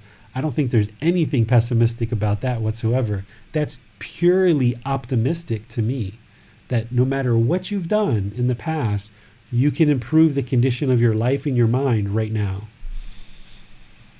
I have one more follow-up just to check my understanding. So it seems that the results of our decisions are clearly both external and also what we cultivate in our own mind. Is it largely what we cultivate in our own mind? So if we do harm, we're essentially training ourselves to do harm. If we get angry and we feel like we've, won an argument and we've maybe gotten away with something, we haven't really gotten away with it because of the effect on our own mind. So obviously there's both at play here, but is karma really more about what the impact is having on our own mind? It's what's the impact to your mind, that's part of it, but it's also the harm that you're causing to others is going to come back to you. But to pick up on the thought that you're exploring there, Max, when I was working on a farm, for example, and we were chasing after cows on horses, and we were making our living and livelihood through selling living beings, which is not part of right livelihood, is going to cause unwholesome karma. By us killing goats and sheep and lambs and pigs and things like this, there's a certain amount of ill will, certain amount of hostility that you need to have in order to do those things. We had to hit the horses and hit the cows, and we had to chase down the goats and tie them up and slit their throats and these kind of things, right? Well, when I first started doing that, it didn't sit well with me. I would actually shake. My body would shake in doing so. But it bothered the mind when I did this. And all those people that worked in that environment were doing the same things. But this environment wasn't a healthy environment to work in and to live in. I would live there for part of the time. I would live at the farm, and it was pretty hostile. We would get in fights. We would throw things at each other. We would backstab each other. There was people gossiping about one another. People would steal from each other. So if you're killing other beings, there's other evils that this person will do. If you're stealing, then it's going to create a propensity in the mind to do other harmful things as well. If you're having multiple relationships and committing sexual misconduct, you're going outside of your committed, loyal relationships, there's other harms that you're going to be willing to do in the world besides just those. If you're lying, there's other things that you're going to be willing to do besides those evils. Besides the evil of lying, there's other things that you're going to be willing to do. And if you're taking substances that cause heedlessness, harming your own physical body, then there's other harms that you're going to be willing to do as a result of that. So what you're essentially doing by cleaning up your conduct along the lines of the Eightfold Path and the 5 precepts is you're eliminating this harmful conduct that you're doing in the world, and you're less likely to do other harms. That's why the 5 precepts significantly reduces the harm that you're causing in the world, but it doesn't eliminate it. It's only the Eightfold Path that actually eliminates all the harm that you're doing. So in the 5 precepts, there's in there about speech where you don't lie. That's going to knock down a good deal of your unwholesome speech. But it's not until you get into the Eightfold Path and you fully explore what right speech is that, this is what right speech is. So if you only practice the 5 precepts, that's a start. It's a good place to start. But it's not until you move into the Eightfold Path that the whole path gets fully exposed to you, where you fully gain the wisdom of how to completely eliminate your unwholesome decisions by making only wholesome decisions in your life through the Eightfold Path. So yes, by doing things like killing and all these other things, there's going to be a propensity to do other things as well that are going to lead to unwholesome results. Got it. Thanks for that, David. Okay, we have a question from Manal. Teacher David, the population of humans has been dramatically increasing over the course of time. Mm-hmm. Would this be indicative of the constant increase of worldly attachments and karma compounding during the lives lived? Okay, so let's talk about this. So as I mentioned, most of the beings that are in the human world are being reborn out of the animal world. So what you've been seeing over the course of many generations is this slow depletion of the animal world and this increase in the human population, which supports exactly what I've been sharing, which is the vast majority of humans are being reborn out of the animal world. So as the animal population has decreased, the human population is increasing. As the human population is increasing, it's putting more and more pressure on the animal world, and that's depleting even more and more. So what the Gotama Buddha talked about is his teachings were expected to kind of be in the world for about 2,500 years after his death. The world was going to go through these 500-year cycles. And he explains these 500-year cycles perfectly. And he says the first 500 years after his death, there's going to be a lot of people that are going to attain enlightenment. The ordained and household practitioners are going to be very close in their union. They are going to basically understand and remember his teachings very closely. And there's going to be a lot of people getting enlightenment during his lifetime and for 500 years afterwards. Then he says the second 500-year cycle is people are going to be really good at meditation. They're just going to be really good at meditation, right? So the ability of people to attain enlightenment is going down. The third cycle, people are going to be really good at what he called erudition or a scholarly work. And if you look at what's happened, that's essentially when the Pali Canon was written down, is during that third cycle when scholarly work about his teachings was underway and very heavily involved. But the ability of people to attain enlightenment is decreasing. The fourth 500-year cycle is people were going to be really good at giving gifts and giving money and supporting his teachings through generosity and giving. If you look at here in Thailand and other places, this is a period of time where lots of people gave money to build temples. Pretty much all the temples here in Thailand were built during this time frame, basically 500 years ago to 1,000 years ago. And that's what he said would happen. All of these cycles have actually happened. He said the fifth 500-year cycle, the ordained practitioners and the household practitioners would be fighting and arguing over what are his real true teachings. His real true teachings would become so invisible that they will have essentially disappeared. And ordained practitioners and household practitioners would be arguing and fighting over what are his actual true teachings. Well, if you spent any time on Facebook in Buddhist groups, you know that to be true. People are arguing and fighting over what were his real true teachings. Then he said, at that point, there would be a new Buddha, Buddha Maitreya. Maitreya means loving kindness, who would come into the world and would revitalize and restore his teachings back to what he originally taught. And this individual would then set up his teachings so that they could progress in the world for the rest of humanity. And all of the entire world would attain enlightenment from that point forward. And this is exactly what we see has happened. This time frame was over in 2017. 3 years ago was the mark of the last 500-year cycle, which was exactly 2,500 years from his death. So in the year 2017, that's when Buddha Maitreya was to appear.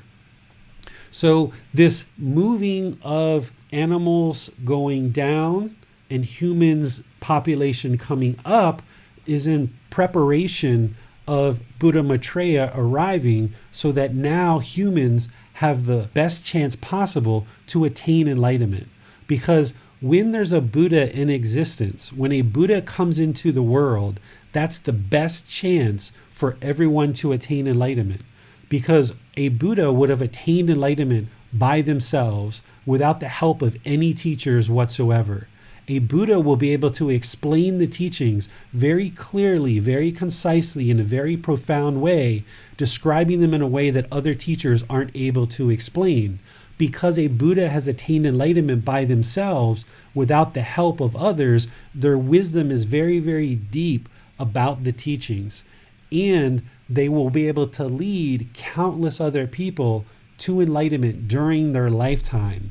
And then they will set up a way for their teachings to continue well into the future once they die, in order to ensure that more and more people, countless individuals, can attain enlightenment after their death.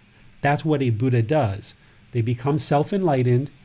They help and guide countless people during their lifetime to attain enlightenment, and they set up the teachings in such a way that they can be continued after their life, and countless other people can attain enlightenment after their death.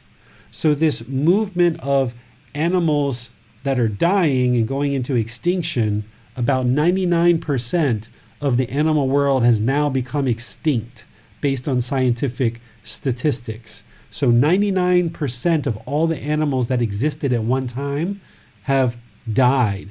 And there's been this explosion of human population in the world. And these 500-year cycles have happened exactly the way Gotama Buddha explained.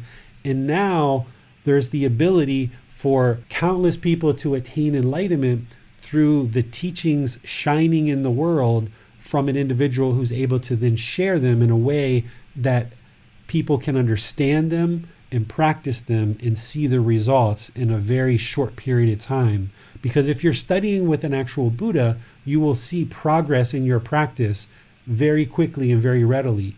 And their teachings will be what the Buddha taught, because the Dhamma is the Dhamma, the teachings are the teachings, but that teacher will be able to explain things in a way that others are not able to explain.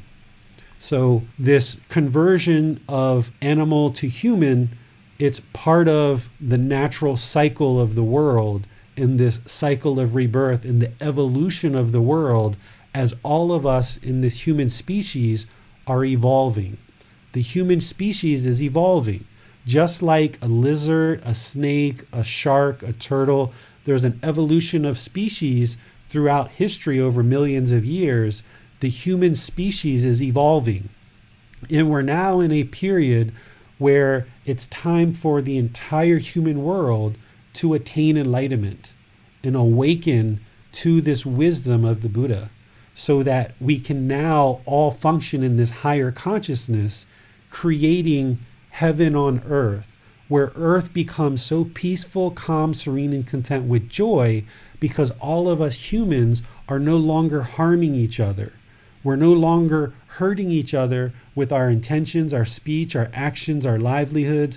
We're now cleaning up our conduct through learning and practicing these teachings. And over multiple generations, there will be the ability for more and more people to learn and practice these teachings to create this peace on earth. So you guys are involved in learning and practicing these teachings to clean up your life and your conduct. And by you doing that, it's going to help you, it's going to help those around you, and it's going to help all of humanity to move towards this heaven on earth, where we all treat each other with love, compassion, kindness, politeness, friendliness, and respectfulness, and we're not causing harm to one another. And we no longer experience discontent feelings as an entire population. But it's going to take many generations to get there. Javier asks, where is Maitreya Buddha now? Who is she/he? That's something that you will have to discover for yourself. in order to discover that for yourself, you need to first attain enlightenment. Because if you're going to identify a Buddha, you need to first be able to identify an enlightened being. In order to identify an enlightened being, you need to attain enlightenment yourself, because through you learning and training your mind to attain enlightenment, you will be able to then identify other enlightened beings. So as you progress on this path, you will be able to identify other enlightened beings. So in order to identify Maitreya Buddha, you need to learn and practice the teachings to attain enlightenment. Then you're going to need to not only identify an enlightened being, but you're going to need to learn how to identify a Buddha. And that's something that we can get to at another time, because the number one goal is for you to attain enlightenment. Let's work on that first. And as you progress and you attain enlightenment, then you might be able to identify Maitreya Buddha as you learn how to identify a Buddha. But you have to get that first step first. We have a question from Deborah. How do you deal with seeing a past life that was not good? This is part of letting go, right? Because the unenlightened mind is going to want to hold on. That's that craving, desire, attachment, that mental longing with a strong eagerness. So whatever residual memories that you're having from a past life, that there was trauma or problems in the past and the mind's still holding on to it, these practices of the Buddha, the Eightfold Path, is going to help you to release that. So by you extinguishing and eliminating this craving, desire, attachment through training the mind with breathing, mindfulness, meditation, and generosity, the entire Eightfold Path, you will train the mind to let go of those past traumas from past lives, as well as any traumas that happened in this life. So it's through this whole entire Eightfold Path that you will train the mind to let go and no longer hold on with this mental longing and strong eagerness, not only to things from past lives, but things from this life as well. And that's part of moving the mind to this enlightened state, is training it to let go and not hold on. The unenlightened mind is going to want to keep holding on and holding on and holding on. You got to just train it to let go, let go, let go. Breathing, mindfulness meditation, generosity, loving kindness meditation, practicing loving kindness, gaining wisdom, practicing the Eightfold Path, the entire Eightfold Path. You got to stay dedicated and committed to doing it and seeing that the mind is continuing to progress. Gradual progression. Be patient, be calm, and gradually progress towards the goal. We have a question from Judith. How many laws are there in Buddhism? Are karma and gravity two sides of the same law? They're not two sides of the same law. There are two different natural laws, the natural law of gravity, the natural law of Kamma. In terms of what we refer to as the natural laws, I call the natural laws of existence, I call that all the Buddhist teachings are the natural laws of existence. They're not a law in terms of, they're not rules. They're not something that somebody's enforcing and you're not going to get any punishment for not understanding these laws. We're essentially punishing ourselves, right? We talk about this punishment and reward system, and that's not what Kamma is. But essentially what we're doing by not understanding the natural law of Kamma is we're punishing ourselves, because it's our decisions that are turning out to be unwholesome and creating unwholesome results for us. So I call all these teachings the natural laws of existence, and I call this the natural law of Kamma. You could also refer to it as the natural truths of existence, or the natural truth of Kamma. Because oftentimes the word law means that there's rules, something's prohibited, there's somebody enforcing the law, where that's not the case here. So if it helps you to think of this as the natural truth of Kamma, or the natural truth of existence, and even this cycle of rebirth, there's kind of better language there. I kind of consider that to be the cycle of new existence, not rebirth, but we can go into that another time why I refer to it that way. Because some of the language that we've been using to refer to the Buddhist teachings isn't really exactly 100% correct. because there's been this misunderstanding of the Buddha's teachings for 2,500 years. From the time that he died until now, the teachings have been on this slow decline of people misunderstanding that because of impermanence. And it's not until right now that there's somebody that can help you to truly understand what it was that the Buddha was talking about, what he was teaching. He wasn't implementing laws that are rules, that are prohibited, that are punishments, that people are being judged. That's not what he was talking about at all.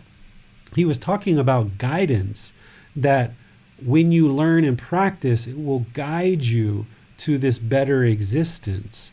So there's certain language that we're using, like the word suffering, the cycle of rebirth, this word law, these other words, rules. Some people call the Buddhist teachings training rules. I wouldn't agree with any of these depictions of the Buddhist teachings. And what I'm here to do is to share with you what I know through my experiences. And these teachings to me are all truths, because when you practice them and you observe them in your own life through independent verification, you will get the wisdom to see that they're true. And as the mind progresses to this enlightened mental state, you will see that these teachings lead exactly where Gotama Buddha said they would. So the more that you get in touch with these teachings and you see them as guidance, you see them as just the natural state of existence, not rules, nothing's prohibited, right? They're just the natural state of existence. And the more you learn the wisdom of them and the more you observe them independently to confirm the truth, the more you get this wisdom, the mind will function in the world very differently when you start understanding these natural laws. And if you get away from the whole punishment, rewards, somebody's judging you, you only get one life. If you get rid of that and you realize that everything in this life is based on your own decisions, cause and effect, action and result, essentially the results of your decisions. If you talk kindly, politely, friendly, lovingly, and respectfully to all people around you, even though that might be a struggle and it might be a challenge, the more you do that, you will see that's what will come back to you. The more that you don't cause harm with your bodily actions, you will see no harm will come to you. When you start making these good, wholesome decisions as part of this whole Eightfold Path, which includes meditation, as you make these wiser and wiser choices, your life and the condition of your mind will improve. You will see the truth for yourself. We have a question from Rhonda. How do you release karma in this lifetime when another person continues to bring up things you did wrong, even after admitting the wrong and apologizing multiple times? I guess that is karma, and perhaps that is craving forgiveness. Yeah, you have to get to the point where you don't crave that forgiveness, and you may have to do a little bit of coaching, right? Like if this is like a life partner, like when I first started getting deep into these teachings, I had unwholesome decisions that I made in the past. My wife was, even though she's on the path too, she was very angry and hostile with me about things that I had done in the past. So I would have to sit with her sometimes and I would have to explain to her, okay, that's in the past. I'm no longer doing those things. I haven't done those things for a long time. Now, right now, I'm here with you and we're spending time together. I'm doing the right things. You're going to have to let the past be the past. And it took a good year and a half for me to slowly, patiently work with her and to help her see that those things are in the past and she's just causing her own discontent mind by being angry and frustrated with me about things that happened in the past. But over the course of a year and a half, those things cleared out and things improved. And now our relationship is so peaceful and so calm. Everything's wonderful. So you'll probably have to make a decision. Is this person somebody who's close to you and you see them often and you need to dedicate some time to sit down and help them see that those things are in the past? Or is this a person who's just an acquaintance who you've tried to talk with before, you've attempted to help them see that those things are in the past. They just won't let it go. And the best thing for you to do is maybe to just move on and no longer associate with them, perhaps. So you have to decide, that's part of your decision. How much is this person a part of my life? How much do I see this person being a part of my life going forward? And how much time should I decide to invest in working with this person and helping them see things?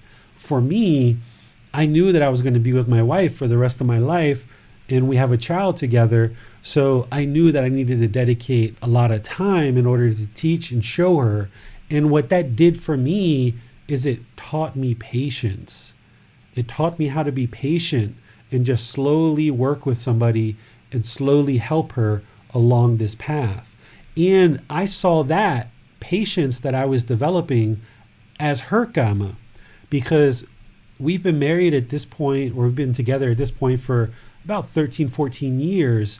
And it wasn't until 2 or 3 years ago that I really started getting into these teachings pretty deeply. So for 10 years, she was very patient with me. And now that I started diving into these teachings and I saw this hostility coming back to me, I knew that was my Kamma from things I'd done in the past. But now I was improving my Kamma, cleaning up my Kamma, also practicing patience. And I saw that patience that I was returning to her as her Kamma, because she was so patient with me for 10 years. So you have to decide if this person's going to be part of your life, and if so, how much time are you going to devote to it? And also always look at how you can benefit from the situation, right? Not in terms of like gain for you, but like in the situation with my wife, while it was challenging, while it was a struggle, while it was sometimes difficult, and there was times where I felt like I wanted to give up, I realized that there was some real benefit to my practice in taking my time and learning to be peaceful with her and being calm and learning this patience. There was real benefit in that for me that has really enhanced my practice. Because by me learning how to be peaceful, calm, serene, and content with joy in the face of this woman who I had harmed in the past, and this hostility was coming back to me, by training my mind to be patient, to be peaceful, calm, serene, and content with joy in the face of this hostility. If somebody on Facebook becomes angry at me because I'm sharing some of the Buddha's teachings, okay, you disagree with the Buddha's teachings. My mind is not harmed. My mind is peaceful, calm, serene, and content with joy, because I've stood in front of my wife screaming and yelling at me for 5 or 10 minutes, and I just stand there with my eyes closed and just let her scream and yell at me because I know it's my Kamma, and she's just got to extinguish it. She's got to get it out of her system. So I just let her scream and yell. If you can train your mind in that situation, then it becomes beneficial for you that when somebody cuts you off in traffic or some stranger gives you the middle finger, you can just smile. That doesn't hurt you, because you were able to train your mind to stand there and be peaceful, calm, serene, and content with joy in my situation while my wife is screaming at me, right? So there's always some kind of benefit to your practice, even when people are talking to you about things you've done wrong in the past. You can learn patience. You can learn to be calm. You can learn to maybe selectively share some teachings with them and see how it goes. And that's going to be beneficial for you. You can practice right speech, even in a situation where somebody's hostile and angry with you. Training your mind to practice the 5 factors of well-spoken speech in that situation is going to be highly beneficial to train your mind. So I never run away or turned away from these problems with my wife. I turned around, I faced the problems, and I walked towards them. And when I did, it put the mind in a situation where I could train it, deeply train it, and get real benefit from that situation. And it took a lot of time. It took a year and a half before she slowly stopped being angry and hostile towards me based on things that I did in the past. If everything we experience, David, is the results of our decisions, is there still a place for luck? Is there such a thing as luck? And is there any randomness involved? There's no such thing as random luck. It's all cause and effect. Not that we should be going out buying lottery tickets because that's gambling, but even if you show up at a lottery place and you pick a certain number and you win the lottery, that was your decision to pick those numbers. So it's always cause and effect, action and result, right? Anything good that happens in your life, it's because of the decisions that you make. And anything unwholesome that happens in your life, it's all because of the decisions that you make. Even if you're sitting at a red light, minding your own business, doing nothing, and somebody rear ends you in a car, that was Kamma, not punishment, not a reward. It was cause and effect, action and result. You chose to go outside at that time. You chose to drive that car. You chose to drive in the way that you did. You chose to stop at that light. And it just so happens that somebody else behind you, their brakes failed. And that just is what happened. Or they're drunk and they didn't stop in time. So everything is cause and effect and action and result. There's nothing that happens randomly and there's nothing that happens by chance. There is no such thing as luck. That's great. Thank you, David. It appears we have no more questions. Okay, so this conversation about Kamma, what I hope you can get to is to the point where you can see Kamma clear as day. That the good, wholesome things that are happening in your life, you can see that they are from good, wholesome decisions. And the unwholesome things that are happening in your life, those are from the unwholesome decisions that you've made. If you've got a really good job that you appreciate and that you have a boss and coworkers that you really enjoy being around, and you've got a salary and compensation that you feel good about, that was from your decisions. You chose to get a certain education. You chose to apply for that job. You chose to engage in that work environment. You chose to be professional when you go to work. And those are because of your choices that you are enjoying that occupation. And conversely, if you have an occupation that you despise and that you don't like and you don't feel good about, that is because of your decisions. But because everything is impermanent, anything that is good and wholesome, it's not permanent. So don't get attached to it, or else you're going to be discontent. But likewise, anything that is unwholesome, anything that you despise and you don't like, that's impermanent as well. Which means with wisdom, you can apply good decision making and you can improve the condition of your life. So if you're in a situation where you're in a bad relationship with a boyfriend, girlfriend, husband, wife, children, with good decision making, you can improve that. If you're in a job that you despise and you think it's like murder going to that job every day, you can change that. It's impermanent.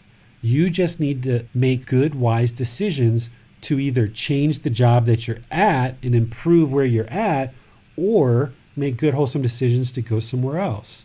So this life that you're living, you have complete free will. Everything is impermanent. The good stuff, the wholesome stuff, that's impermanent. Don't get attached to it. Things can change at any time. But as they start shifting and changing, you can make good, wise decisions to continue to go in a good direction. But anything unwholesome or any bad things that are happening to you in your life right now, that's because of decisions you made in the past. You need to now make better and better decisions to improve what you're doing in your life practice. And by you improving your life practice, by you developing your life practice, making wiser and wiser choices, you will get more and more wholesome results because of it. But you've got to take the action. Action and result. Cause and effect. Kamma is essentially the result of our decisions. So if there's anything that's going well in your life, look at that. Look at the decisions that you made that led to that. and keep making those kinds of decisions. Anything that's not going well in your life, look at that and figure out what those decisions were that led to those things, and now improve it. That's cleaning up your kamma. By improving those decisions and making only good, wholesome decisions, that's cleaning up your kamma, cleaning up your unwholesome decisions from the past. And this is how you clean up your life. So you can work on this through learning and practicing the Eightfold Path.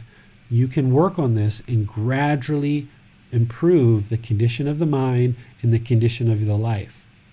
This kamma, it's not this mystical, magical thing in the sky. It's not a dark cloud that hovers over you. It's day-to-day decisions, and you can improve your decision-making through learning and practicing these teachings and practicing this Eightfold Path. So I encourage you to read this chapter 9 if you haven't already, because there's more content in there that you can learn. I also encourage you to go back to the talk that I did 6 months ago about the Natural Law of Kamma. It's on our podcast. It's also on our YouTube channel. That talk was very different than this talk. Similar, there's some similarities, but there's a lot of differences as well. There were different questions, different conversation, different discussions. So it will help you to flush out your understanding of this Natural Law of Kamma by hearing that talk, not just this talk. So don't allow this talk to be the only time that you think about kamma. You need to be thinking about it. You need to be observing it. You need to see it in action. You need to see that when you talk polite, kind, and friendly to people, you have good results.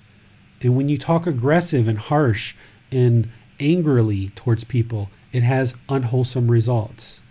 You need to see that when you practice generosity, when you give things and you help people and you practice loving kindness and compassion, when you have this active goodwill, when you eliminate judgment, when you eliminate arrogance, when you eliminate the ego, all of these things are going to lead to good, wholesome results.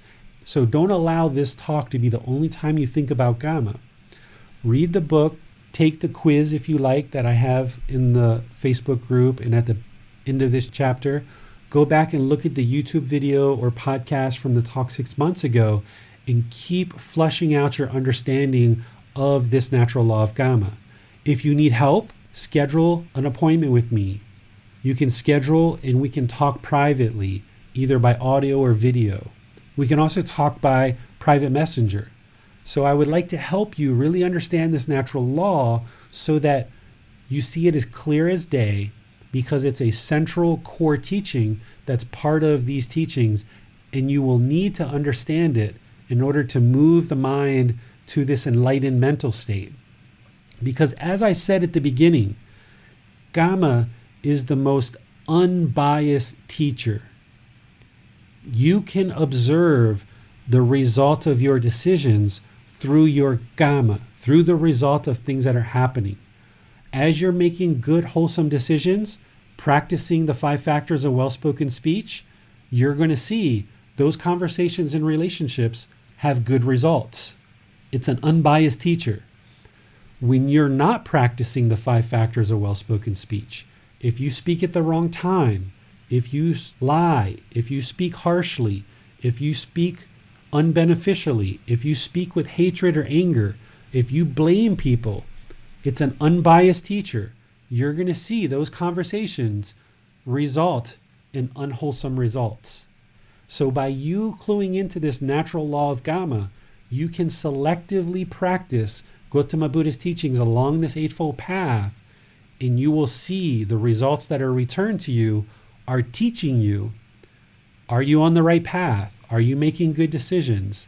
You're going to see it moment by moment in each conversation, in each relationship. As you make decisions, as the results come back, you will be able to see it. It's like having your finger on the pulse. So if you can observe kamma clear as day, it's like having your finger on the pulse and seeing the wholesomeness come back to you, or seeing the unwholesomeness come back to you. And then it's just a matter of modifying your decisions, modifying your conduct to get more and more wholesome things happening in your life.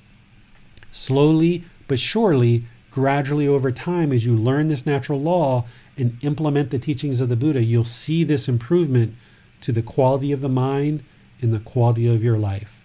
But it requires you to do the work to study, read, and listen to these videos and these talks to further flesh out your understanding, and reach out to me as you need help. So thank you for joining today.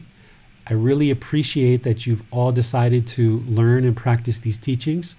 In fact, your decision today to join this talk and listen to this talk is a good, wholesome decision that's going to lead to good, wholesome results. Your decision to do meditation today is a good decision, wholesome decision that's going to lead to wholesome results. Your decisions to talk polite, kind, friendly, respectful to people are good decisions that are going to lead to good results. So you are already on this path to improving your Kamma by even just listening to this talk and learning about this natural law. On Wednesday, we're going to be doing Buddhist chanting, and we may even explore a little bit more of this natural law of Kamma, as we typically do at the beginning of those Wednesday talks. So depending on what questions come in and what conversations happen over the next few days, we may spend a little bit of time on Wednesday kind of further exploring this natural law of Kamma, ensuring that people understand it. And then we'll move into learning Buddhist chanting, which is part of learning the teachings to practice meditation. And then next Sunday, we're going to be learning about merit. What is merit? It's a special, unique type of Kamma that you'll need to understand as it relates to training your mind to eliminate craving, because merit is one aspect of training the mind to eliminate the discontentedness in the mind. So have a really wonderful rest of your day.